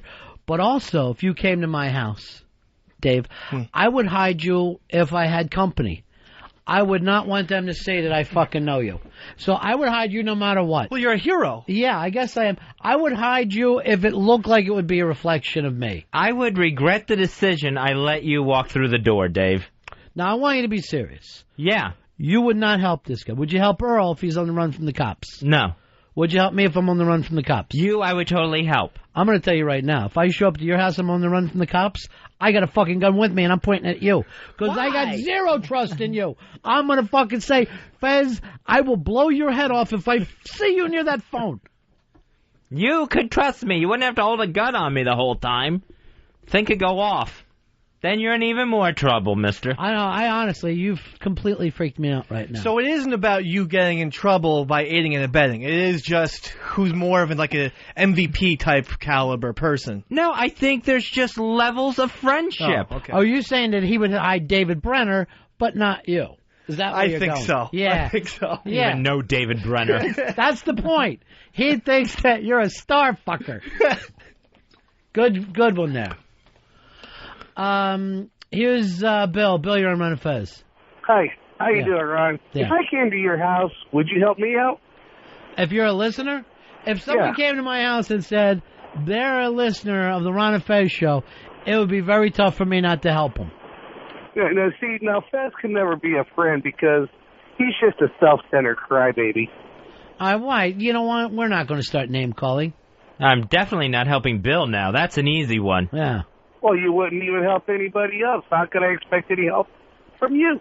See, and the same reason I don't want us to get torches and chase Don Vito. I don't want us to get torches and chase Fez. Thank you. This is a fucking morality thing about friendship. Fez came up with a good point that he thinks he uses the word friend differently than I use the word friend. Yeah, I totally agree with that. I mean, if there was a different you are my friend. Fast Daddy. You haven't seen him in 10 years. Right. He shows up. I killed Karen and the kids. Hide me. Wow, that one's tough. I would have to help Fast Eddie. He killed Karen. And the kids? Yes. I would still help Fast Eddie. So you like him better than Dave and Earl? I still have feelings for Fast Eddie. I think I have a stronger, even though I haven't seen Fast Eddie in 10 years? Yeah. Probably plus. I have more of an affection for Fast Eddie. If he was so much of a friend, you would have seen him in the past 10 years. You would have visited his house. Not only that, he's refused Fez's advances. He's he won't see me. Badmouth Fez. He's not a friend at all. We watched movies together. Once. So what? Robert, you're on Ron and Fez. Hey, Ron. Yeah. Speaking of friends, if you had a friend that gave you a gift and you didn't like the gift, would you hurt that friend's feelings by telling them you didn't like the gift, or would you just take it unconditionally and not say anything about it? Well, I've taken him for years, and then finally Friday I spoke up to Fez on my behalf, on my family's behalf, and also on his family's behalf. I got a lot of emails about that, Fez, about me telling you about giving inappropriate gifts. Yeah. Fezzy has the type of thing where you have to do something if he gives you a gift. You have to go somewhere. Your life has to change. So I pointed out that maybe these gifts weren't as appreciated. And I think that's true friendship. That makes me a straight shooter with you. Well, I'm glad you were honest with me. You're welcome, my friend. And I'll try to do better in this coming holiday season. It is going to go better because this is the year cash. Oh, I can't give cash. Yeah, I just can't do it. I could never live with myself if I just gave cash. Where would you live then if you didn't live with yourself? Well, I would live... You couldn't even move in with someone else without living with yourself. How about gift certificate for Mr. B? I hate a gift certificate. Really? To the Barnes & Noble? Here's the problem. You're giving me cash, but you're telling me where to spend it. It's very fucking annoying to me. Okay. Very annoying. It's like, here's money that's only good there. I don't understand that.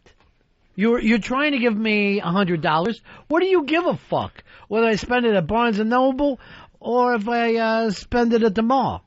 Well, I mean, you could spend it on, you could like spend it on dinner or something, and that's not a Barnes & Noble card unless you're getting a muffin. No, I'm saying if I gave you $100 in cash, you're going to spend it on something very temporary. You might pay your bills with it. Now, I want to see you enjoy that book for the rest of your life. But you have no... Then it would mean here's some certain book I want you to read.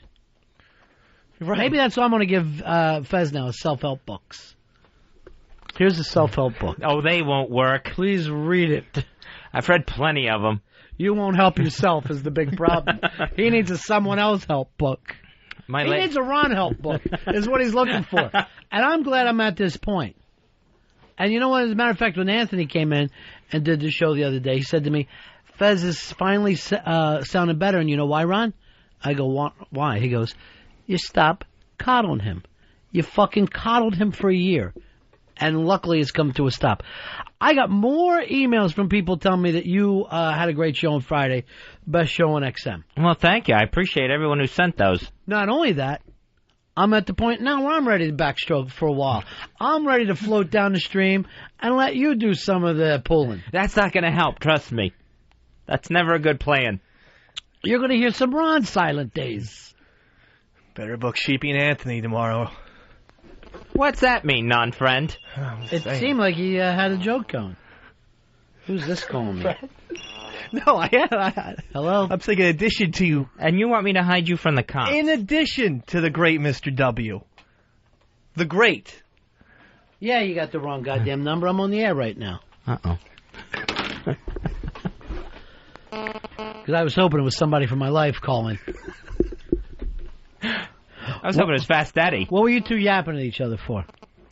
Oh, he was saying you better get Anthony and Sheepy in here tomorrow. No, here, let me be quiet. I want to hear how bad the show's going to be when I die.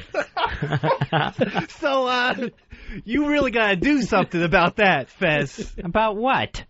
Oh, the No Punchline show. I fucking love that show. I'd be like, oh, I got to listen to the show again. 4 years, no one's gone for the fucking joke yet. Yeah. I don't want to miss the day where it might happen. No payoff Fridays. That's funny. That actually would have fucked it up right there. I think that was an actual going for the joke. What have you decided about the baby, too, with Baby Love, Fez? Oh, I'm not going to get a baby. Is this another bit that has no ending? Well, this is the ending here. No, baby. Boy, this is exciting. Here's your elfish ending. I gotta tell you, this is how cute I think fucking kids are. Kids actually slay me. My nephew is going to be 3 soon. So he's still 2 years old and like 11 months. So his mother says, it's your 3rd birthday. What kind of birthday party would you want to have? You can have any birthday party. What do you want to have? And he goes, Johnny Cash. 3 years old. He wants to have a Johnny Cash birthday party. I'm like, I'll go. Is this the same 3-year-old who dropped the F-bomb? Yeah. This kid's like a mini Lenny Bruce. Yeah, he is. He's a fucking maniac. This is the story on this. So he comes in. He's out playing. He says to his mom. Now, he's not 3 yet. He goes, hey, give me some chocolate milk. And she's like, hey, that's not the way we ask for things. We like to say please and thank you. That's how we ask for things. And he goes like this. Just give me the fucking chocolate milk. Like he's talking to a skank on the street. Just give me the fucking chocolate milk. What do you get a kid for a Johnny Cash birthday? Guess a toy guitar. Well, for some reason, your father would love this kid. He is the last child in America obsessed with trains. He loves toy trains. He loves big trains. So he hears that fucking I hear the train a coming gimmick, right? And he's like, this guy is fucking amazing. But so he's like, not even 3, and you hear him like, I shot a man in Reno just to watch. He's a strange boy. I'm not going to lie to you. Now, his cousin, when she was, I guess she was in kindergarten, her mother came to me, completely fucking freaked out. Didn't know what to do, didn't know how to deal with it, right? And because she had gone in to clean her daughter's room, and she had found this homemade book, right? And it was just papers that were like stapled together. And on the front page in her little kindergarten handwriting, she had written the funniest book ever, right? And you open it up and it goes, one page just says fart. Next page, shit. Fuck. Just going through this book. And I said to her mother, I go like this, you got to admit it might be the funniest book ever. I mean, when you really just look at it, it would be funny. I think we could probably sell that fucking book. I'd love to look at that book. Fuck. Can't wait to see what's and on that's chapter 4. what you're missing, Fez. And this Don Vito thing goes back to prove it. You don't know how to give of yourself. And the present thing probably proves it as well. You cannot give of yourself. I give of myself every holiday season with these gifts. No, you're not giving people what they want. And that's you, your attention, your loyalty. Well, I'm not going to give cash. I know that much. I just wouldn't feel right about it. You're missing the point. It would feel like no thought went into that whatsoever. Here's what you're not thinking. With what I'm trying to tell you, you haven't crossed that line into friendship yet. Besides me, which would be fake if you said it, who is your best friend? Somebody that you really care about, sincerely care about. Flipper. All right. That means you got taste for shit. Because I'm telling you right there, a fucking rock couldn't have a conversation with this kid. Maybe that's why. Maybe that's why, Fez. And he better taste than friends. Ew. That can't be it. Right now it's too salty. Bill, you're on Ron and Fez.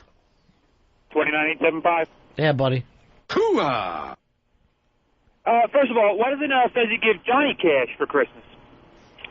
And secondly, I'm the designated driver for all I can't believe that you got the balls to stay on and say secondly. After the worst joke in the world, let me add this. And the guy went on like nothing fucking wrong happened. It's like he shit himself and then went, oh, what's here on the buffet line? Ivan, you're on Ron and Fez.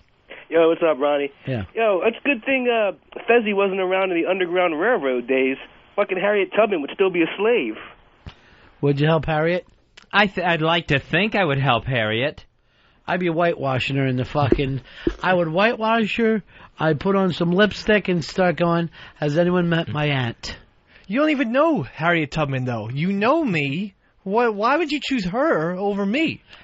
Or Earl? That's just a fantasy that I have, that if I was in any time in history, I would do the right thing instead of what I know would happen, and I would have been part of the mob mentality, worried about, movie stars being communists. I would have gotten caught up in that, I'm sure. I just know the way I think.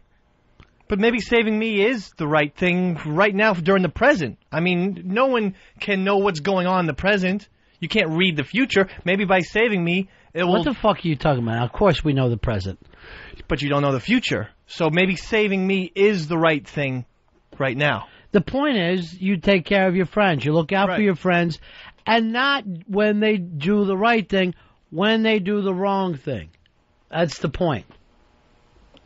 I mean, I can forgive friends if they did the wrong thing and be friends with them again. I mean, that's no problem. That doesn't take anything for you. The point is, you got a friend on the run from Johnny Law, Fez, and that ain't no trip to Cleveland.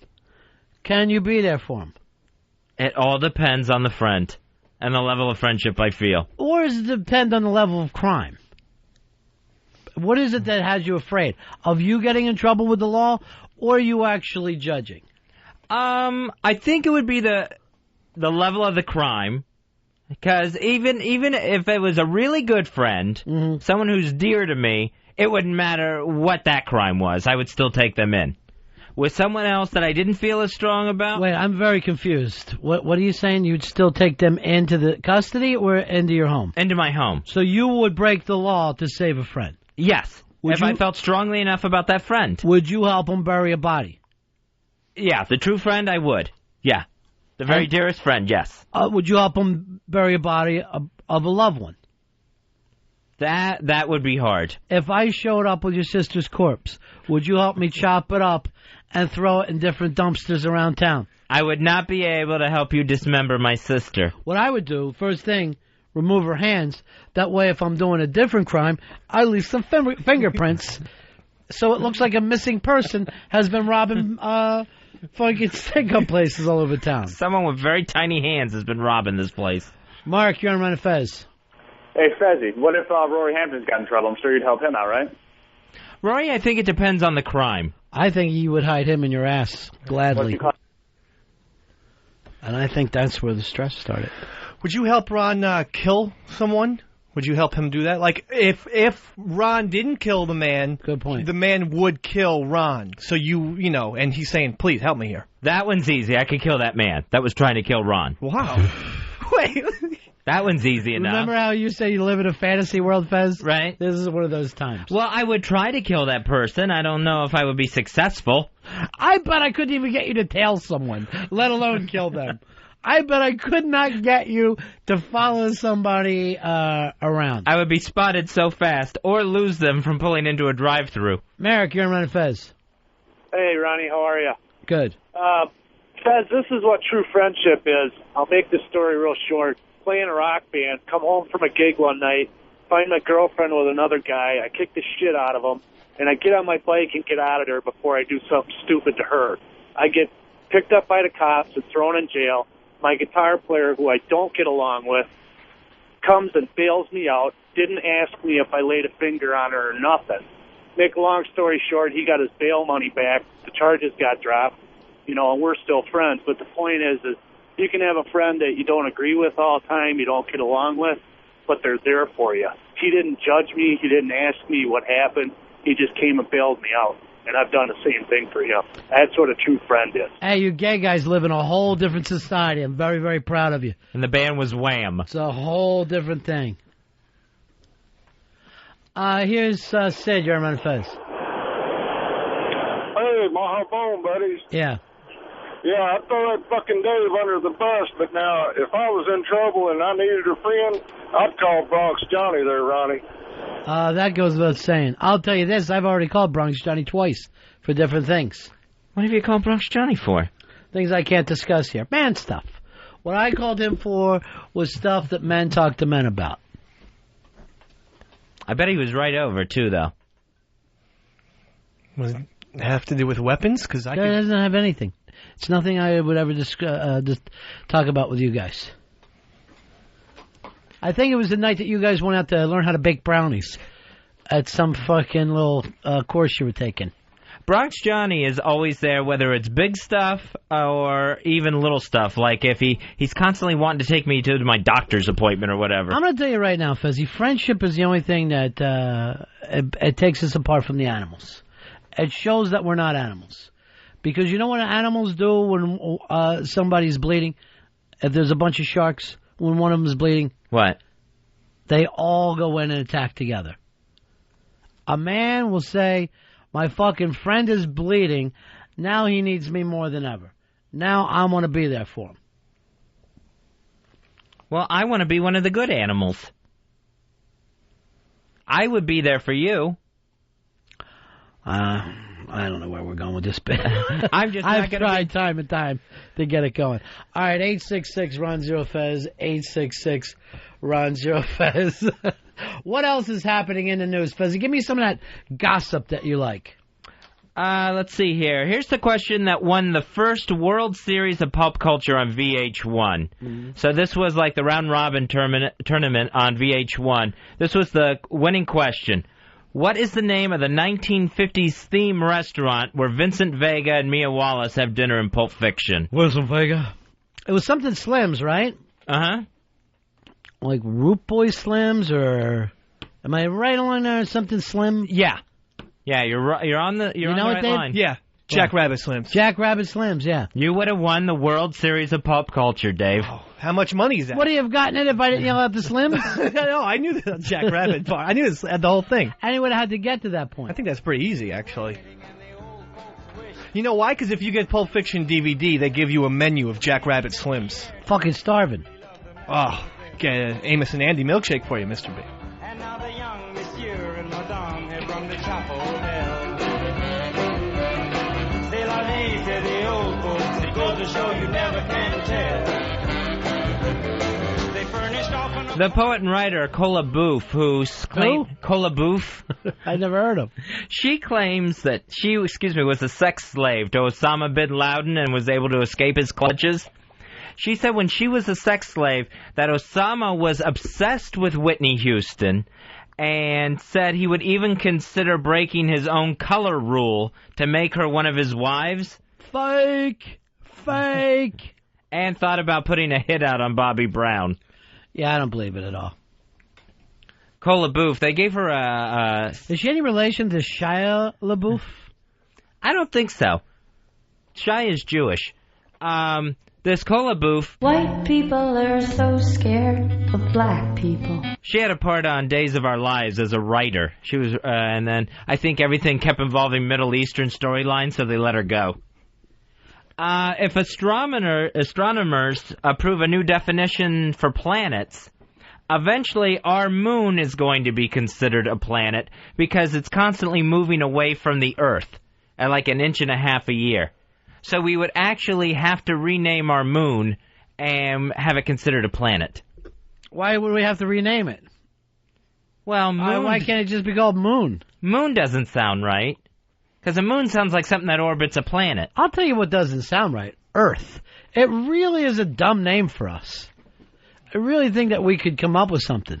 Well, I don't understand. I wouldn't even mind going with that Jack Rabbit Slims name for the planet. I never understood why the other planets are named after, like, Roman gods, and Earth just got Earth, instead of, like, some sort of Greek or Roman god name. What does it even mean, though? Earth. The ground, I think. Yes, that's because... Dirt. But isn't that because that's what is the Earth? Yeah. Doesn't mean ground. Ground means Earth. Well, then we could go with Hades. Or Hades? Isn't that hell?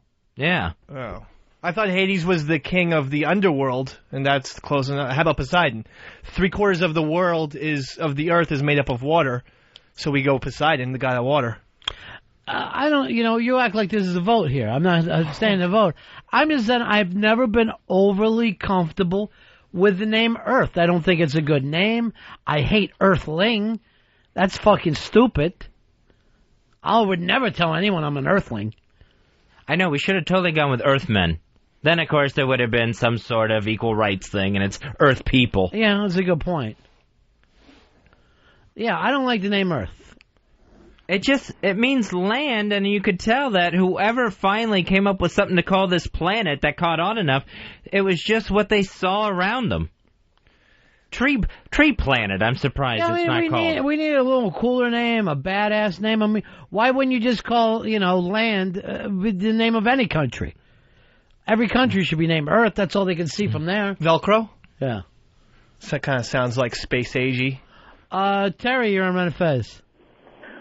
Just thinking maybe you could call it something crazy, like maybe do something stupid like McDonald's or even just... I would actually say this. McDonald's would be a better name than Earth.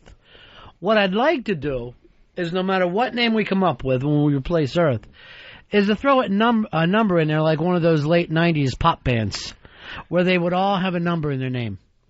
Who started that, Earl? Matchbox 20 or was somebody earlier? I think it was like Eve 6 and there was 311 or something like that. Yeah. I mean, I think it was 311's been around a long time. They don't have a word before 311. Those are just numbers.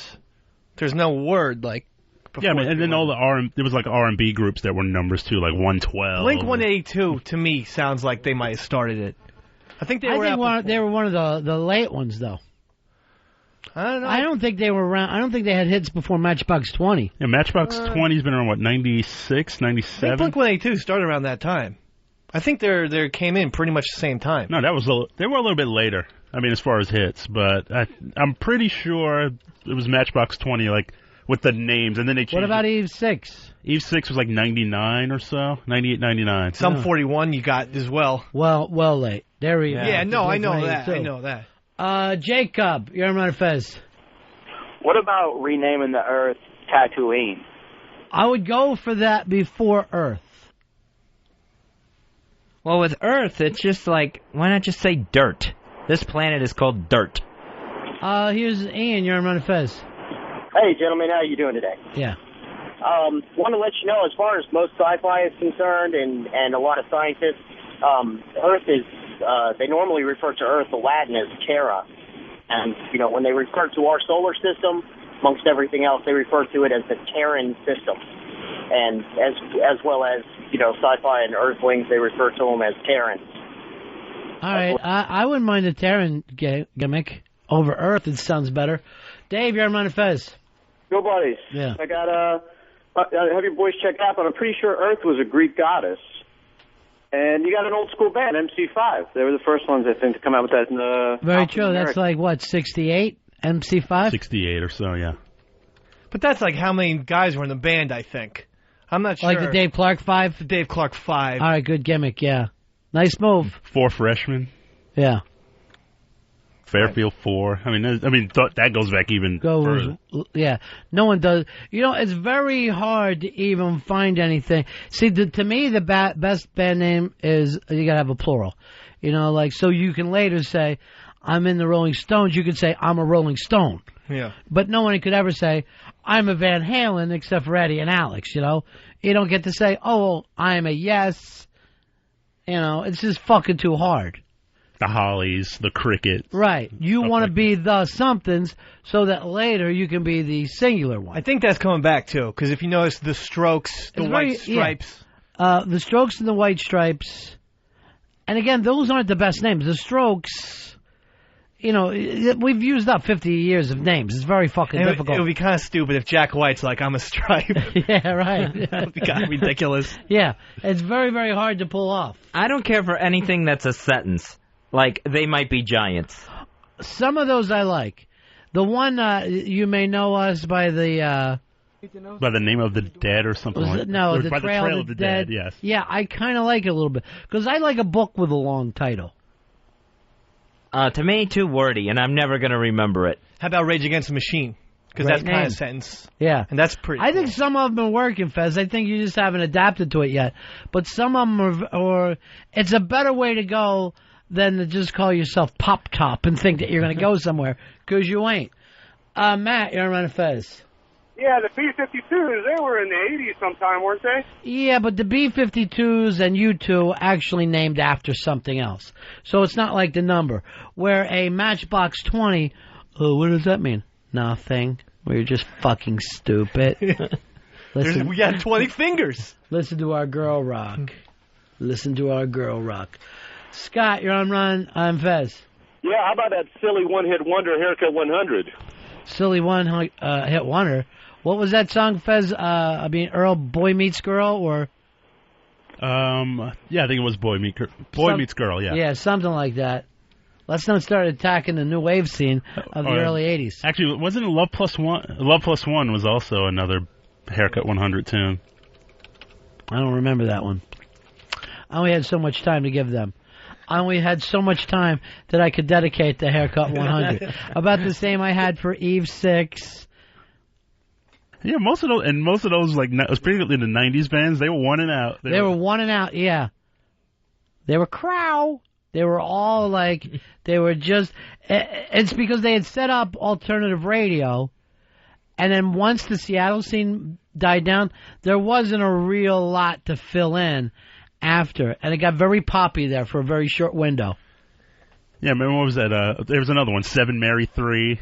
Exactly. Which was like a big Pearl Jam ripoff for a while. And another Florida band. Like they were one and out, and I mean the whole thing happened, especially when Top 40 was just grasping for anything and started playing the alternative bands. Sure. And it just got really, really, really poppy fast. Yeah, the Crow and the Vibe started to have fucking switch over. We understand that, Earl. Here's Ken. Ken, you're on Ron and Fez. Yeah, I was going to say, if we're going to, like, switch planet names, let's just trade with Mars. Earth is pussy. Mars is the god of war. Just switch it out. And if you're not going to do that, I say just go Planet X or Third Rock from the Sun. All right, as far as changing ourselves to Mars, that would be great because then we could say there is life on Mars. And it's us. And we'd be Martians.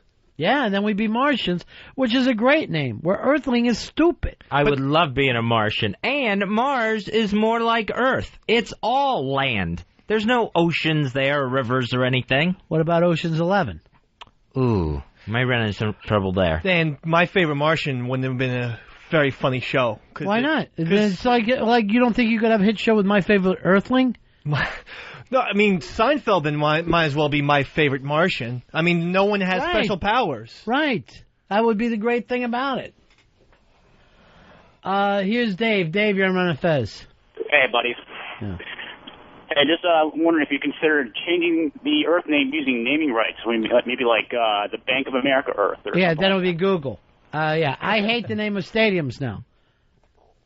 PNC. Yeah, a guy wrote a book. It was called Infinite Jest, and it's set in a future where years are named after products. It's like the year of Glad and the year of the Why Dorito. don't I have this book? It sounds like I would love it. I mean, the thing's about 10 years old, but it just set itself in a future where corporations are so out of control that they actually start getting naming rights for years. I'm telling you right now, I don't think it's that out of control. I think it could happen. I think people would go for it. Well, I know, like with the new stadiums, they're starting to not even name the stadium; they're naming sections after corporations now. It's getting ridiculous. Eric, you're on Ron and Fez. Hey, I was just gonna say Power Man 5000 is another band. Mm-hmm. That's very true. That is another band. Here is and not a bad name for a planet. Scott, you're on Ron and Fez. Yeah, what the heck's a Ben Folds 5? Well, it makes sense if there were 5 people in the band, but there were never. There was like, what, 3? Yeah, I think there was 3. So that was, they were trying to be wacky. That was pissing. And it worked. It worked. Dugout Doug, how you doing, buddy? Yeah, about the Earthling thing, I think they tried to change that in like 79 or 80. V'ger, speaking through Lieutenant Ilea, used carbon units, and I thought that was pretty good. I wouldn't mind calling people carbon units or hearing like Most Wanted carbon unit. Carbon unit is on the run. That would not be a bad idea. Carbon blood vessels or blood machines sounds a little more accurate than carbon units. Yours is too long, though. Blood machines? Yeah. Skinnies. Because we have less skin. You really can't consider us a machine. I wouldn't mind naming the planet Carbon. That's fine. We got a lot of carbon. Makes as much sense as Earth. You don't think that's too close to car bomb? Ooh. And I don't want other people to come here like from different planets. How about bones and hair for humans? 3 syllables. It's a little long, though. Yeah, bones and hair. How about hearts and bones? And we'll see if we can get the naming rights from Paul Simon. Tim, you're on Ron and Fez. Hey, buddies. Hi, buddy boy. Yeah, I wanted to declare myself as an Earth American today. How much longer do you think before we even bother calling ourselves America?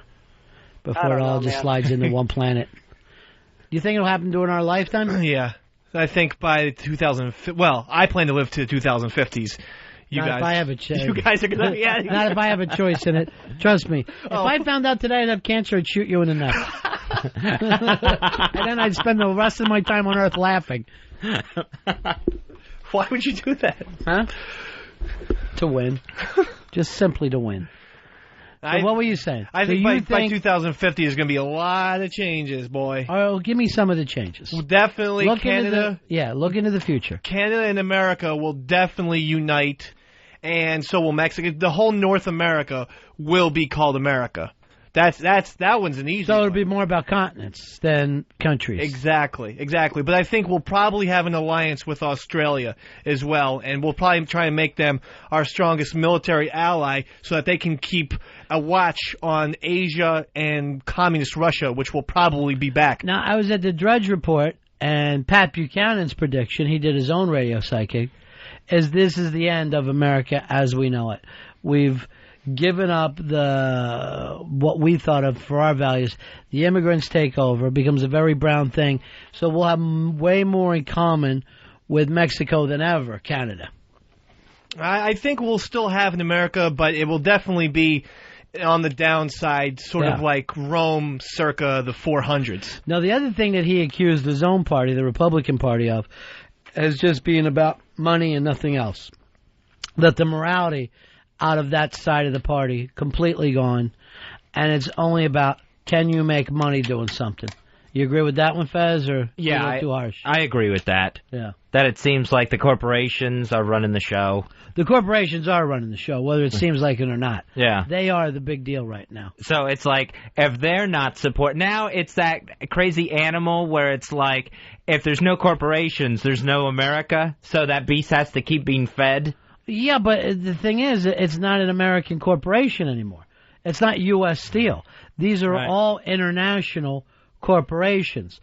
So for us to feel identity for them, or them to feel identity with us, it's more of an opportunity that we would identify with them than they would with us. Because they're now starting to make more things outside the country than ever before and sell more things outside the country.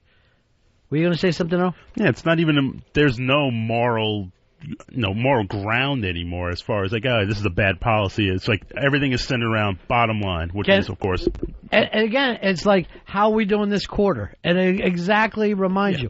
And I ain't letting the fucking Democrats off, because to me, you're just fucking Republicans with worse coats. I see the two parties exactly the same. Well, there was this thing the other day where that judge said that President Bush's unwarranted wiretaps were unconstitutional, that no president has the right to do that goes beyond his power. And there was no sort of outrage to that whatsoever, that decision came down. There was no sort of like, oh my God, our freedoms have been infringed upon, and that something should be done about this. Well, you didn't see anybody fighting it before. Yeah. That when the Patriot Act started down, everybody handed it over. Everybody was happy to do those things. We definitely don't care. No, everybody did this. Well, I'd rather be safe. I have nothing to hide myself. So those basic freedoms get given up over fucking fear every single time. Mike, you're on Ron and Fez. Hey, buddies. How you doing? Don't worry about that, Mike. Okay. Well, hey, one of the earliest band names with numbers, wouldn't that be 10cc? All right, 10cc actually just means spoonful of cum, is all it is. Supposedly, when a guy has an orgasm, it's 10cc. That's what it comes up. Mine happened to be clocked in at 29cc. That's why I have 11 different children. Like 3 times. I had about like 1cc by Sunday because I had like a spank marathon because I was sick, and I actually believe that if you piss a lot and spank a lot and just get everything out. Get your piss out, so drink a lot of orange juice, get your sweat out, and even get your juice out, that you will be, and I do feel a little bit better. So I must have spanked it from Friday to Sunday. How much nonstop? About 17 times. What was the big thing for you? What was in your mind? No, I have about 14 or 15 DVDs of pornography. So just rolling through. Those are the ones that you try to hide from your chick? I keep them in my hamper underneath. You guys all my never watch dirty porn underwear. together? Oh no! I tried that one time when we first were going out because she hadn't had sex yet, so I thought, well, maybe I'll just show her how it's done. And we almost broke up. What happened? It was like crying? No, actually, taxi driver, the stay in a taxi. Yeah, I was right about to say that. I got it from the De Niro, you idiot. I'm helping you along. No, but we were watching it, and she's eating popcorn and stuff, or Doritos, because I didn't have a popcorn. It wasn't a movie theater, and she was just totally horrified. And I'm like, no, wait, we'll play pool. We'll do something else. So for the rest of the night, we did play. Honey, she's licking his asshole now, but she's not forgetting the balls. She's there for the balls. So you just traumatized her. Yeah. It was her fault, let's face it. Yeah, why are you traumatized watching porn? Why can't you sit there with a loved one and enjoy some porn?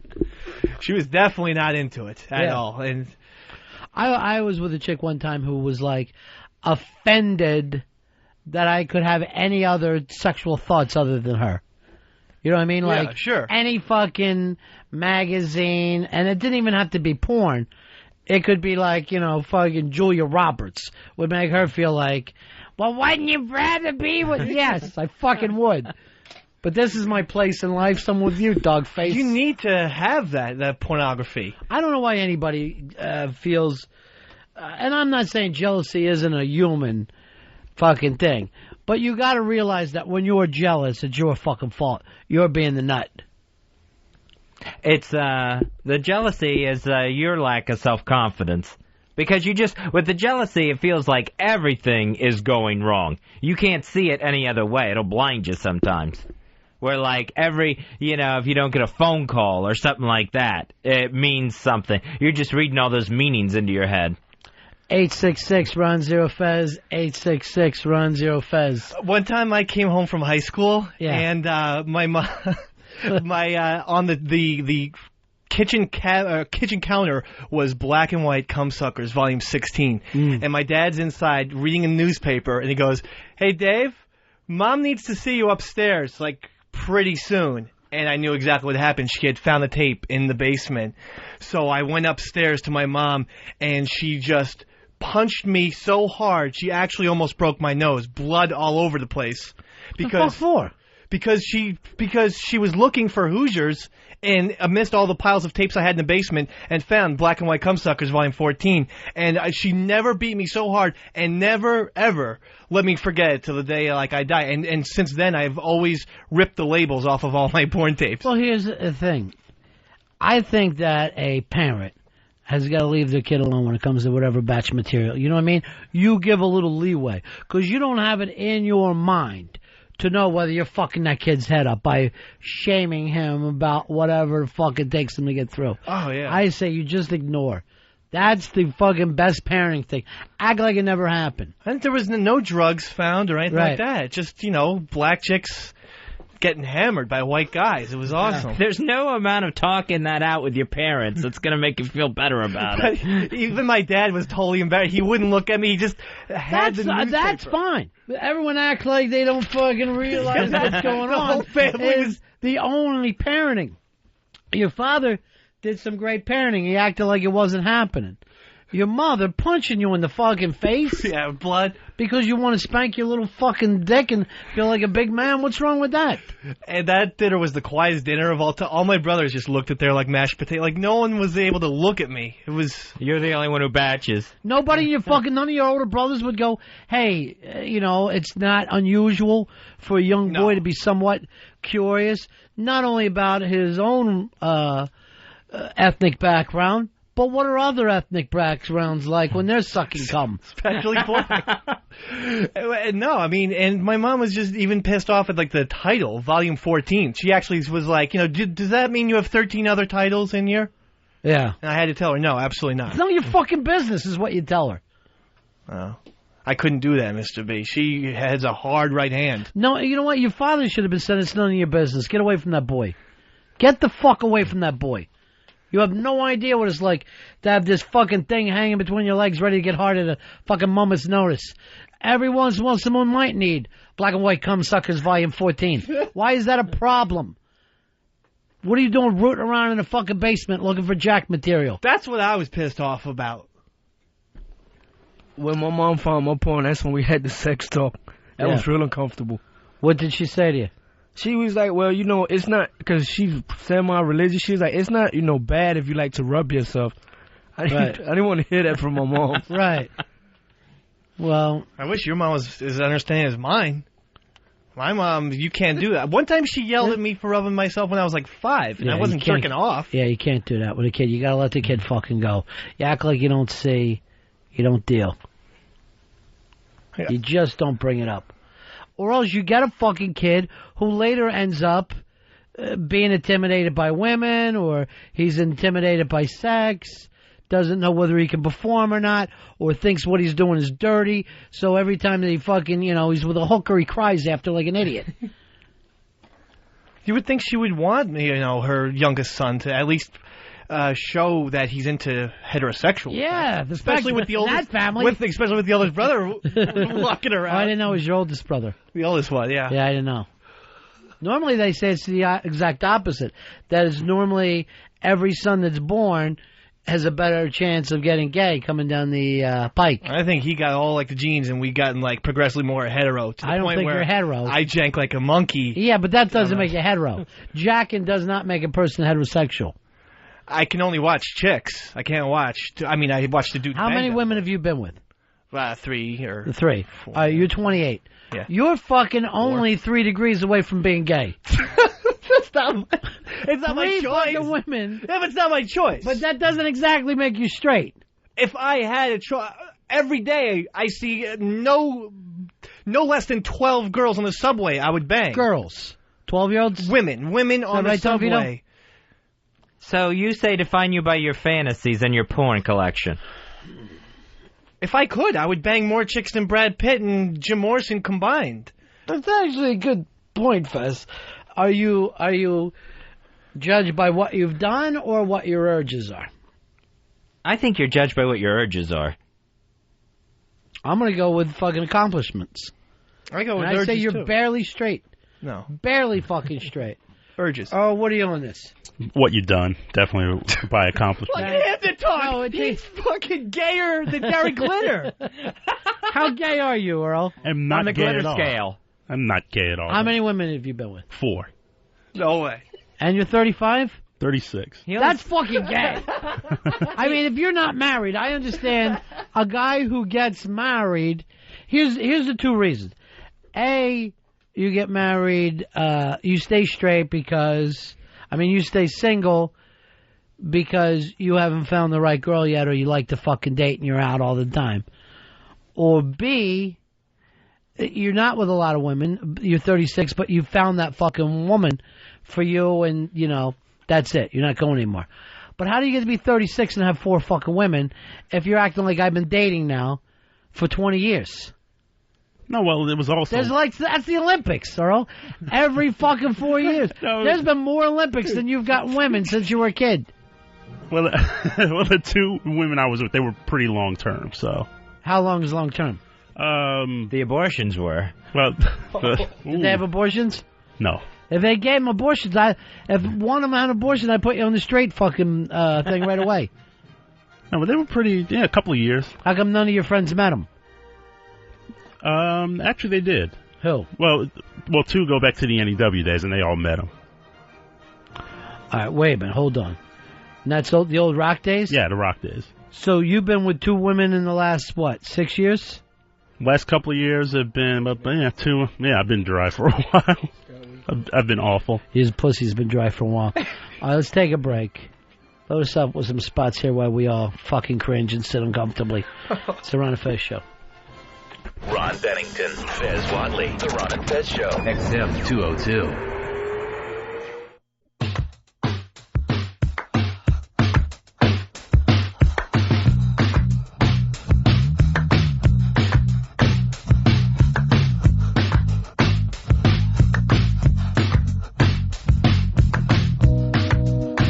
with the Ron and Fez Show. 866-RON-0-FEZ. That's 866-766-0339. And you can always email us at ronandfez@AOL.com. Couple of TiVo alerts for tonight. Tonight is the beginning of Spike Lee's 4-part Hurricane Katrina documentary, When the Levees Broke. That's starting at 9 on HBO. 2 parts of that tonight, 2 parts tomorrow night.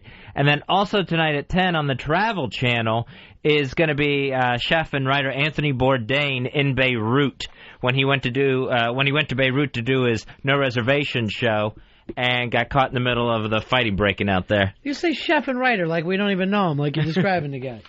Well, in case somebody didn't know. Then they're out. Then they can't listen anymore. He's our buddy. So I'll definitely be checking that out tonight. Some of the footage, it looks very scary where the shooting starts. And he's got to try to get his crew out of Beirut. All right, Fez, I'm looking this menu over. I don't know what the hell I'm going to go with. What are you going to do? I'm going to get the roasted chicken wrap. And I'm hoping that's not... I hope I read it right and it's not Cajun chicken that I'm ordering, because the Cajun chicken at that place is way too hot. It'll make you pay for it the rest of the day. And you can't even enjoy your sandwich. I've never understood the people that like things so extremely hot to the point of that's all you're tasting is the hot sauce. Yeah, I know some guys will carry hot sauce around in their pocket. They fucking take their own hot sauce into a meal. I don't get it. I have to be able to taste some of the food and not sit there and try to figure out crackers or bread. What's the least that's going to kill the heat in my mouth? Winona Ryder said she was left speechless when she was asked for an autograph by a girl who beat her up in school. Winona said the girl was part of a group that beat her up because she dressed weird and had a hippie upbringing. You know what I don't want to believe about this story, Fez? What's that? Someone wanted Winona Ryder's fucking autograph. So she said when the former bully asked for the autograph, Winona Ryder told her to go fuck herself. Well, you know, this is what always happens, and I don't know whether the story is true or not. But when that person was a bully in school to you, you remember, but they don't. It's like a big thing in your life, not a big thing in theirs. To them, it was just another day at school. It was basically Groundhog's Day for them. It was kind of fun. Everybody was just having fun, kicking, busting balls. Some people take busting balls the wrong way. That happened to me one time. Some guy that used to give me a hard time in middle school came up and showed up at an appearance I was at and asked for an autograph. What'd you do? I gave it to him, but he kept saying, "Remember me? We went to school together." Mm-hmm. And I just did the thing of, no, I just do not recall. That's a good one. That's the best fucking gimmick. I did not do the Winona, go fuck yourself, and let him think. I just said, no. And he kept trying to explain the classes we had together. You're like remembering everybody but him? Yeah. I remember O'Malley. I remember Szynski. I remember Abramowitz, but I don't remember you. You were in that class? No, sorry. Oh, well, here's your autograph. Please move on. There's a lot of people here. Please step aside. Did you feel like you got even finally? Yeah, I felt like I finally got some revenge there. Why didn't you tell me we'd beat the shit out of him with fucking sticks? You fucking remember this? Now who's fatty? Fatty 2x4, motherfucker! It was a fatty pneumonia situation, that's for sure. You see what you did? You put a hand on our producer! We'll just stand fucking Master Poe down there. Oh, that would have been perfect. Tiger Woods wins the PGA Championship. Tiger Woods, y'all. Tiger Woods, y'all. He won that on Sunday, his 12th major now. Earl, were you and your dad going crazy? My father was going crazy. He loves Tiger Woods. Now, remember, I'm going to say somewhere about a year ago, a certain Fez Watley said Tiger Woods was over. He had passed his prime. There's no stopping this guy now. No, this is is this 2 in a row now with the majors? He was on a cold streak for a while after he got with the blonde devil woman, and that fucked things up for him. But now he is back and bigger than ever. And 6 away now from tying Jack Nicklaus for majors. That's Nicholson. Jack Nicholson. No, it's not. So he's just on his way. I guess there's no stopping him at this point. And they're calling it, I saw on the AOL, is he the most feared athlete out there? The person feared? It's golf. What's the fear? I would fear someone if they were going to tackle me or punch me, but at golf, I never would find myself fearing. He could kill you with those clubs. Jason, you're on Ron and Fez. Hey, what's going on, buddies? Hey, buddy. Hey, I just had a question. I love the one y'all talk sports, and it kind of regards Tiger a little bit. Most fearfully mental athletes ever. I think mentally he would be at the top of the list, maybe at Jordan, but I was curious who you would put on that list, and I think it would be very small. Of the athlete that's just that mentally prepared, they got ice in their veins. I got one for you, even though they won't let him into the Hall of Fame, Showboat and Pete Rose. Never saw Showboat and Pete Rose looking like he was nervous, never saw him looking like he was daydreaming, had his mind anywhere else. Always a prepped guy. I would think Peyton Manning's probably along those lines. There's probably no one more prep going into a game than Peyton Manning right now. But does he lose his shit during the game? Yes. You will see Peyton Manning looking like, and I don't care how prepped you are. To me, that's not even preparation. To me, is it working on the field? Is that where your preparation takes you? Because you could be like Mickey Mantle and leave the fucking bar and go in and hit. Or you could, I don't care what you put into it. Can you pull it out? And I see that you can rattle Peyton Manning, where some of these other guys, I never see him rattled. I would say out of my most feared, I would say Mariano Rivera, because he just seems so unflappable. And I remember the series against... He doesn't flap? No, I mean, he just never gets rattled. He's never visibly upset on things. Now, you had a fantastic weekend, I guess, Earl, being a Yankees fan. Oh, absolutely. The Boston Massacre Boston Massacre 2006. Right. What's happening in the game today? You're on a 4-game win streak over them. We had a 1 o'clock game today, right? Bottom of the 4th, no score. No score at all. But Mariano, ice water in his veins, and he just never... And you know what's coming. The guy basically throws one pitch, and everyone in the park knows it's coming. Well, there's a lot of... Catfish was the same way. A lot of the people that you really want to have... that we're talking about is the guy is, no matter what fucking happened, he's 0 for 17, he wants to bat fucking 2 down, bottom of the 9th. This is a guy who goes, I don't give a shit what has happened up to this point, we're going to win. Joe Montana was the same way.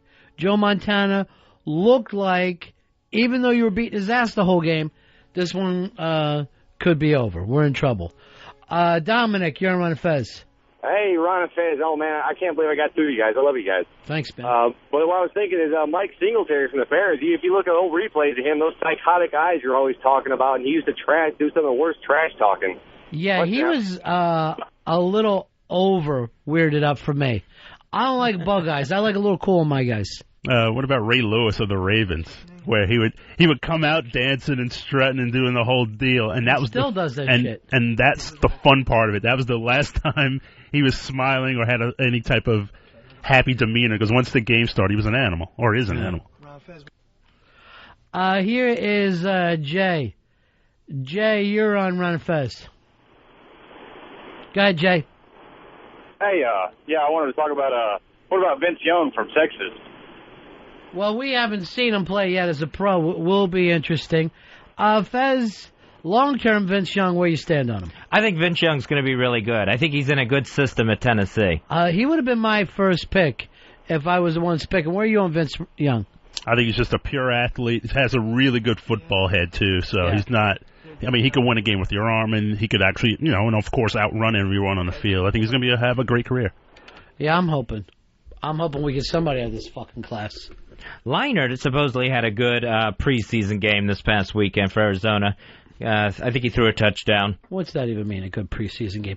I haven't watched a single preseason game yet. And the last thing I want to see is a Rainbow Warrior fucking arcing one of those stupid 30-yard passes.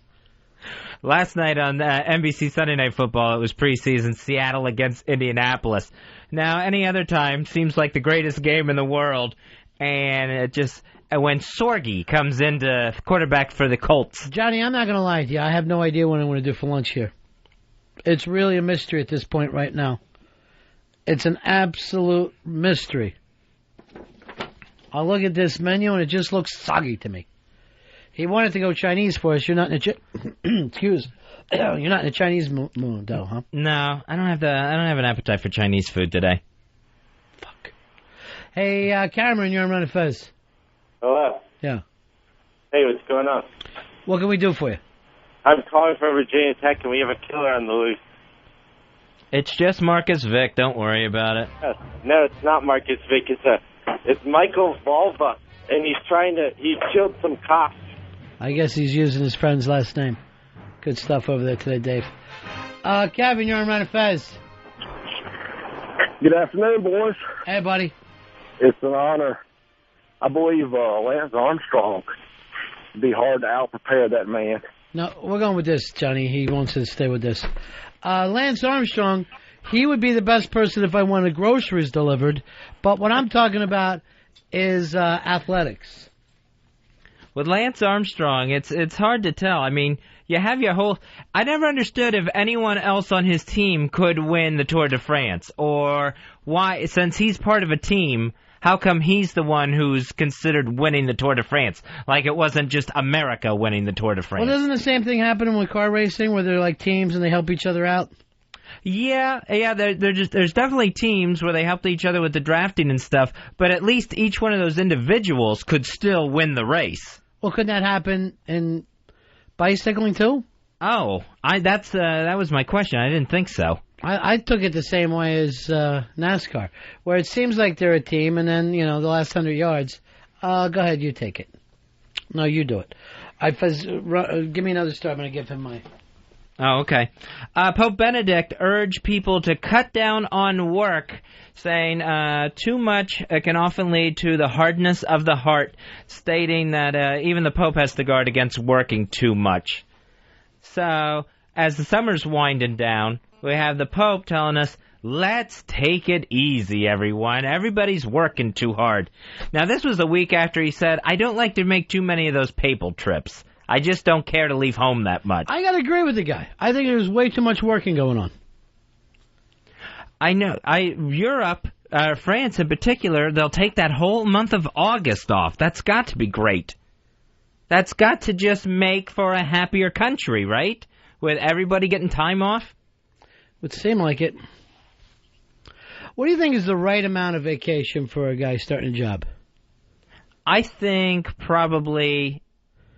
Dave and Earl each get 5 weeks, which I think very, very strong for them. Yeah, that's the best deal I've ever had. Is that right? Yeah, best deal ever. I've usually had between 2 and 3 weeks, sometimes 4. I think Dave, what about for you? You get 5 weeks vacation. And that's not even mentioning your holidays.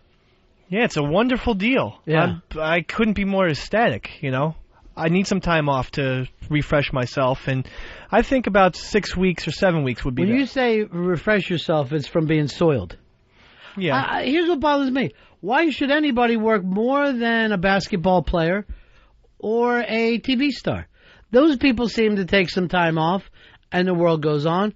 Why can't an auto mechanic do the same thing? Oh, that would be so nice if there was just hiatus to every profession. I think people would be doing better work.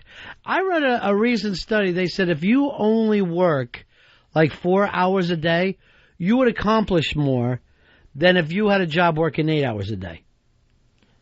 I would agree with that because I remember like my 8-hour-a-day jobs and just how much of that 8 hours was spent wasting time. Right. I mean, I was supposed to clock in at 8 o'clock in the morning, and I never got started going till like 9 or 9:30 with actual work that had to be done. Then I would always clock in and out for the hour for lunch, but take longer than my time card always said. And by 3 in the afternoon, I was winding down. Yeah, the point is, it's not so much how long your lunch is, but are you giving these people your full out 8 hours? Or are you just wasting time? Most of the time, I think people are. Hey, Chris, you're on Ron and Fez. Hey, Chris. Hey, buddies. Feared athletes, Larry Bird. How many games did he just take from other teams? Always comes back to Bird, doesn't it? Earl drives you crazy. Always drives me crazy because Magic. People forget Magic. I mean, didn't Magic win more titles, too? Yeah. And I think a couple of times against the Celtics. Yeah. But don't you think Magic had the better team? Yeah, Yeah, he had he was surrounded by a couple of Hall of Famers, Worthy and Kareem, and he had a better support cast too. Chris, you're on Ron and Fez. Hey, as a Cleveland Browns fan, this pains me to admit it, but John Elway, he cut our house out more than once. Very, very irritating stuff. To me, beating the Browns is, that's like saying I had lunch. It's not that big a deal. Elway would give him this. There's not a single bottle he can't open up. With his... How would he open up the bottle? What? I don't know. That was bad. Yeah. Maybe if we did a shorter show, you'd be able to give. No, I don't think so. If we did a 5-minute show and you came in here raging. Everybody loved Friday, though, Fez. That's true. That's true. I love Friday. Well, today it's Monday, though. You can't look back. You can't be a ball player going, hey, remember that last game? It was fucking great. Hey, Dave, you're on Ron and Fez. Hey, boys, what's up? Yeah. Yeah, man, before our time, man, but according to the movie, Ty Cobb, man, the guy could beat you and then beat your ass, man. Here's the thing with Ty Cobb. Everybody would have a different song that they came up to the plate by, right? This is the song they would play for Ty Cobb. White people are so scared of black people. And the place would just go crazy for him. They loved him. Lane, you're on Ron and Fez. Yeah, I would definitely have to say Mike Tyson in his prime was awfully feared. Absolutely. In that short window that was his prime, I don't think... People were afraid because you would go to the fight or you'd watch the fight on TV. You were afraid you were going to see a death. You were afraid that Mike Tyson was going to kill someone. And Mike Tyson is still earning money today based on where he was in his prime at that time. Larry Holmes said, and Larry Holmes was one of the greatest heavyweight champions ever. Hey, you're speaking to the choir. And he said he was never more scared in a ring than when he fought Tyson. I was scared when I was in the fucking auditorium the same time as Tyson. I thought he could get out. Tyson knew how to work it, too, because he never came to the ring in a robe or anything that would take away from the meanness. Just that towel with the hole in it that he's wearing around his head. No socks, black boots, black shorts. And I'm going to tell you something else, Fuzzy. I don't care if the guy was wearing a fucking polka dot bikini. I would have been fucking petrified when he came in.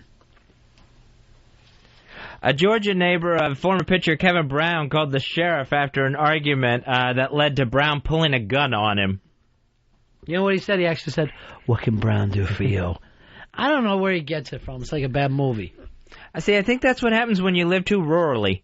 And all of a sudden you see someone else along your property line. It freaks you out seeing another human. Tap, tap, tap, tap, tap, tap, tap, tap, tap, tap. Brown should have pulled the gun and shot himself after what he did in 2004 against the Red Sox. No kidding. Maybe he's still fucked up over that. Here's Owen. Owen, you're on Ron and Fez. Hey, buddies. Yeah. I'd have to go with most feared athlete, no question, Mark the Bird Fidrich. Mark the Bird Fidrich, Fez, he had one season. That was it? 19 years. Yeah, he came in as a rookie back in the 70s. I guess he hurt himself, never fully recovered. Yeah, he hurt his shoulder, Yeah. and those were the days when shoulder injuries, they had no idea how to treat them really well, and he just You don't remember out. Fidrich? I remember the name. The Bird? He would fucking talk to the ball on the mound. One summer he was just... The world loved him. They absolutely blew up for him. And he was his own grounds crew. He would just completely rub the mound all over with his hands and everything, talk to the ball. And he was just so exuberant, too. He was so energetic. He just brought a different energy to the game. What's going on with Glavin's shoulder, where they're like, not only is his career in jeopardy, so is his health?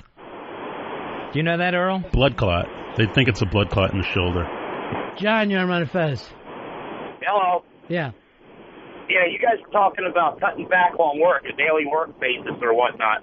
What's going to happen to the country if the over-the-road truck driver cuts back to 4 hours a day? Well, let's say instead he has more time off in between. Give him a little more time off. Less jackknives? Maybe less jackknives. If I was a trucker, I think what I would probably do is just, as I'm trucking and delivering stuff, I'd pretend I was on vacation anyway and stop and see some of the sights in those cities that I was traveling to. Yeah, on your 900th fucking trip through Akron. I'm sure you want to stop. There's only one thing that truckers are interested in, and that's that elusive titty bar, big as a Walmart, with big, thick steaks. They always have some crazy bullshit story about this giant fucking titty bar that serves steaks. Heather Mills is filming a video diary of her divorced Paul McCartney, and Paul's worried that she's going to be making a documentary out of this to sell to television. So apparently this whole scene where she got locked outside his house last week, that's all caught on videotape because she keeps a crew with her running the camera. This is the receipt, Paul. You went out and fucking married yourself a crazy one-legged girl. Now you want to stop her from being a crazy one-legged girl? No. It ain't gonna happen. If she gets less than $500 million in this divorce settlement, we will get to see all this footage. If you even want to watch it, who cares? Oh, I'd like to check it out. Why? I'm just nosy. Who cares about Heather Mills? I don't have the slightest interest. And they're saying that everything she's filming are scenes where she looks really good. Like she's taking care of the baby daughter, Beatrice, and all that, and just really making it almost like it's getting ready for a courtroom to prove her case. And you know what? I'm not in a courtroom. There is no reason for me to care what goes on between these two people. And maybe if she wrote Eleanor Rigby, I'd have some interest in her. But since she didn't, there's just none. I wasn't interested in her before she married Paul, not interested during. I'm not interested now. Boy George says he's considered never returning to America after his arrest, but now after finishing up his community service, he says he got so much support from people here, he will definitely return to the States. We didn't lose Boy George. Martin, you're on Ron and Fez. Howdy, how's it going? Hey, I just wanted to call and let you know, Ron, that there is a titty bar in El Paso, Texas, off Interstate 10, right there, serves steaks. Yeah, I know. I hear it all the time. Big as Walmart. Steak as big as your head for a quarter. When we were at NEW, the O&A guys, they sent us to Winona, Mississippi, so we checked out the local talent there, like the local strip bar. Huge truck stop. And it was the worst place. We were like, because the locals like, hey, they give them the whole, they serve great food and the girls are great and then all this stuff. There was 3 girls there. One of them was pregnant, and they positioned the mirror. They positioned the Confederate flag at every mirror, so everywhere you looked in the bar, you saw the Confederate flag. Wait a minute, you said this wasn't a great bar? It sounds fantastic. Pregnant, naked girls, Confederate flags. And then that reminded me, I got to send Fez's family thank you note. And then there was, we're the only 3 guys in there, and the DJ, he's sending out records and he's still playing vinyl, and he's sending out records like, we're going to send this song out to John. Now, John, I was like, we're the only 3 guys in here. Where's John? Where are these people? That's what you want to know. Where's the other room? No matter where you go in the world, no matter what club you go into, there's another room that's better than the one you're in.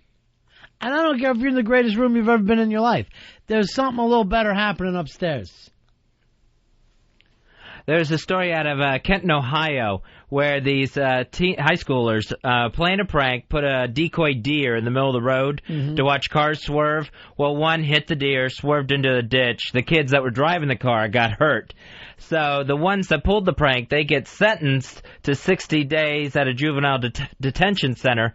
But the judge comes in and says, you have to serve your sentence, but not until after high school football season is over. So now this town, this Kenton, Ohio town, is completely divided on are they getting special treatment because they play football for this town that wins its, local championships and stuff. To me, it makes definite sense. To let them play? We're trying to go to state this year. These kids need to go right from the courtroom to their 60-day juvenile detention center. What's the difference? The difference is that anyone else that this happened to would have to go right to the 60-day detention center. Anyone else should learn how to play football. And the one kid that got hurt can't even walk anymore. He's like still on his crutches. Austin, you're on Ron and Fez. Yeah, I'm a student at Mississippi State, and I've been in that strip club in Winona, and there's not a damn Confederate flag anywhere. Earl, you're full of shit. All right, Earl, he's calling you a goddamn liar. I mean, why would I I've been lie? there. There's no Confederate flag. I'm out. Doug, why would I lie? I mean, that was the one thing that scared the crap out of me when I walked in, because I'm the only black guy in this place. And then the first thing I see, and it's everywhere, is this Confederate flag. Hey, Pete, you're on Ron and Fez. Hey, guys, how about Cafe Risque in Ocala, Florida? I used to go there every Sunday for brunch when I went to school in Gainesville. We call it hair and eggs. I got news for you. I have a strict rule. When I'm at Titty Bar, I do not eat off the buffet. I will eat later on the way home, maybe grab something on the way in, but not going to sit there and eat in that place. They try to make them fancier and fancier, too, where it's not just finger food or anything or stuffed mushrooms, but you could get like a steak or something. We have a friend who works in the pharmaceutical business, and sometimes and I don't want to give the name out, but this friend of ours was telling us that they drop off food with the doctors and all, to say, hey, remember us. In a gynecologist's office, they fucking set up the food on the table. The stirrups are still there, but they've got all the dishes opened up, and everybody's eating off of it. It's just too close. I don't know if I could eat in the doctor's lobby there. John, you're on Ron and Fez. Hey, fellas, Earl's full of shit. I've been in that strip club several times. There's not a Confederate flag in the place. All right, Earl, you got to watch it. I mean, I'm going to believe your story. But now you got to remember you're doing a national show. You're not just fucking broadcasting the Queens. People are going to call you for being a liar. I understand that. And you also maybe they finally got rid of the damn thing, but I know what I saw. I was there, and I got two people that can back it up. Who's backing you up? Our old friend Dan from Hoboken, he was there. I haven't seen him in years. And who else? And our old friend Stinky. He was there with me also. And our driver who was there, who was a complete lunatic. You get one of those guys on the phone tomorrow. Stinky will lose his job in Sirius. And I would love to talk to Dan from Hoboken, who we haven't talked to in many, many years. Yeah, I could definitely track Stinky down. He's in Sirius. Is he allowed to come on the air here with us? I doubt it. I won't accept a written affidavit from him. Me neither. I have to have it said on the air. Because now we got to call these people from Old Miss liars. Or wherever they went, Mississippi State. Where's this Winona? Where is this in the whole state of Mississippi? North, south? I think it's way south, because we drove there, and it took us from here. It took us about 20 hours. We were closer to. I don't know how fast you drive, though. That means nothing to me. I wasn't driving at all. Tell me, are you close to the Gulf? We were very close to New Orleans. We're about, I think, 2 hours outside of New Orleans. All right. Here is Bull. Bull, you're on Ron and Fez. Whoops, let me try again. Bull, go ahead, brother. Yeah. First of all, the strip club is in Dayton, 10 miles up the road from Winona. Yeah. Second, no, there's not a Confederate flag in there. And if he's saying they took them down, Earl, how long ago was this? 5 years ago? About 5-6 years ago. No, wasn't in either. Wasn't in 10 years ago. What's the name of this strip club? Showgirl. Why don't we give Showgirls a call, Earl? And what's the name of the town? Dayton. With a V? Yeah, as far as where it's at, it's dead center. Well, it's halfway between Jackson and Memphis. I don't remember the name of the. I don't remember the name of the club. But I remember their tagline was "The best the South has to offer." So, but again, I don't remember the name of the club. Now, I thought in between Jackson and Memphis would be in the northern part of the state, Earl. I'm trying to remember. I mean, again, this was 6 years ago, but I mean, we were pretty south. We were about as far south as we can go, because I remember we were talking about making a trip. You weren't as far south as you could go if you were in Mississippi. Well, there's a lot more south than Mississippi. Keith, you're on Ron and Fez. Hey, what's up, buddies? Yeah. All right, Rachel's in West Palm Beach serves the best food. Oh, I remember, I remember Rachel's very well. Chris, you're on Fez. Hey, Ron's full of shit. You're right, Ron. It's in the northern part. It's 20 miles south of Grenada. We were down there about 2 months ago. Travel that area all the time. Earl, you're wrong. Haven't been up in at least 10 years. You're All right, Earl, people are banging you on this one. Kevin, you're on Fez. Yeah, Earl, you're full of crap, dude. Even if the Mississippi state flag has the Confederate flag in it, it's just a few miles south of Grenada, and they didn't have that. They might have had the state flag up, but they didn't have a freaking Confederate flag. What kind of maniac would put up a state flag in a teddy bar, though? That just seems insane. In case the governor stops by, I guess. All right, look how many Mississippi listeners are calling to call you a bullshit liar, Earl. Hey, I know. I remember what I saw. That was the first thing that grabbed me when we walked into this place. I'm like, well, we're officially in the South. Adam, you're on Fez. Hey, guys. Hey, you notice nobody's disputing that there was a pregnant chick on stage. Well, the name of the club was the third trimester, so some of these things are going to happen. Hey, Dieter, you're on Fez. Dexter, go ahead. Yeah, I'm calling Earl out because that strip joint he's talking about in Winona is 4 hours from New Orleans, and it doesn't have a Confederate flag in it. And I've been in it several times in the last 10 years.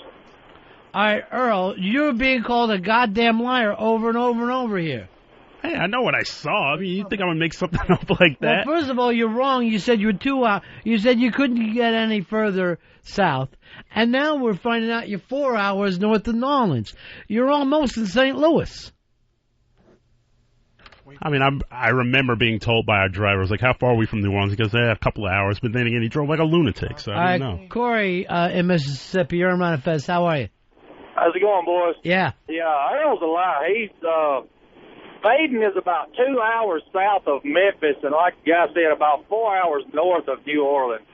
It's right south of Grenada, Mississippi. I'm a truck driver. I go through there all the time, so I know exactly where he's talking about. So he's lying about where he was at, or just mistaken one.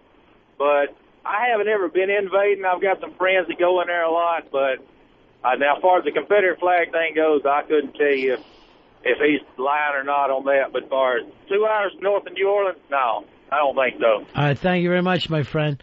You're getting busted, Earl. Your days of just lying to me and Fez and getting away with it are over. Andrew. Hey, yeah, Earl's right. I live in Meridian, Mississippi. The strip club is there in Vaden. It is called Showgirls, and they have Confederate flags all over the place. All right, Earl, that's one in for you. Hey, I got a new name for Earth. Check this out. The Prison Planet. Thank you. I was thinking of going with Showgirls now. Satellite of love. Satellite of love. Satellite of... All right, getting ready to end this one, Fez. Never know whether Earl's telling us the truth or a lie. And as usual, getting ready to end it with Earl getting called out, saying he was surrounded by Confederate flags at this strip club he went to in Mississippi. Here's Jason, you're on Fez. Hey, boys, how y'all doing this morning? Hey, man. Just calling Earl out. I mean, either he was retarded and asleep in geography class or something. I don't know, but there's 306 miles from the Tennessee state line to the Louisiana state line. Vaden is at exit 174. That's where the strip club's at. Thank you, my friend.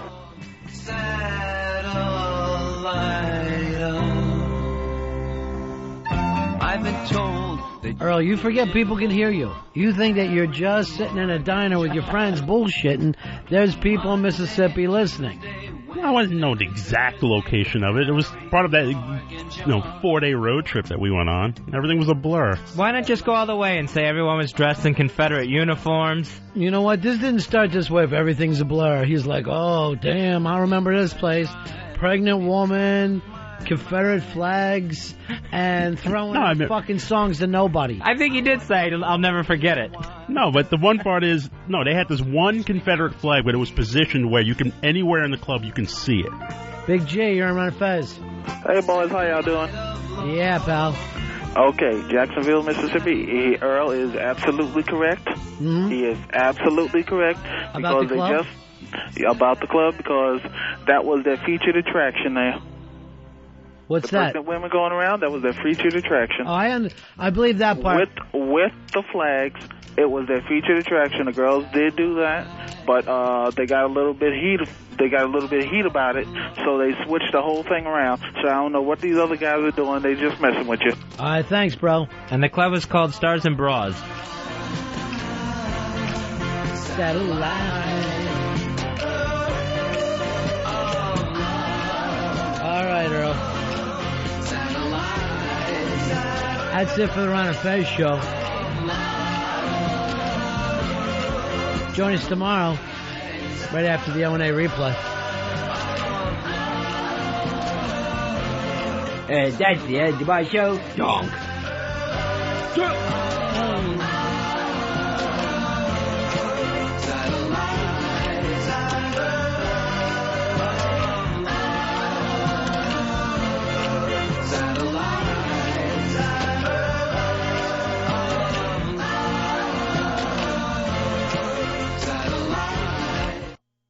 The Ron and Fez Show. XM 202.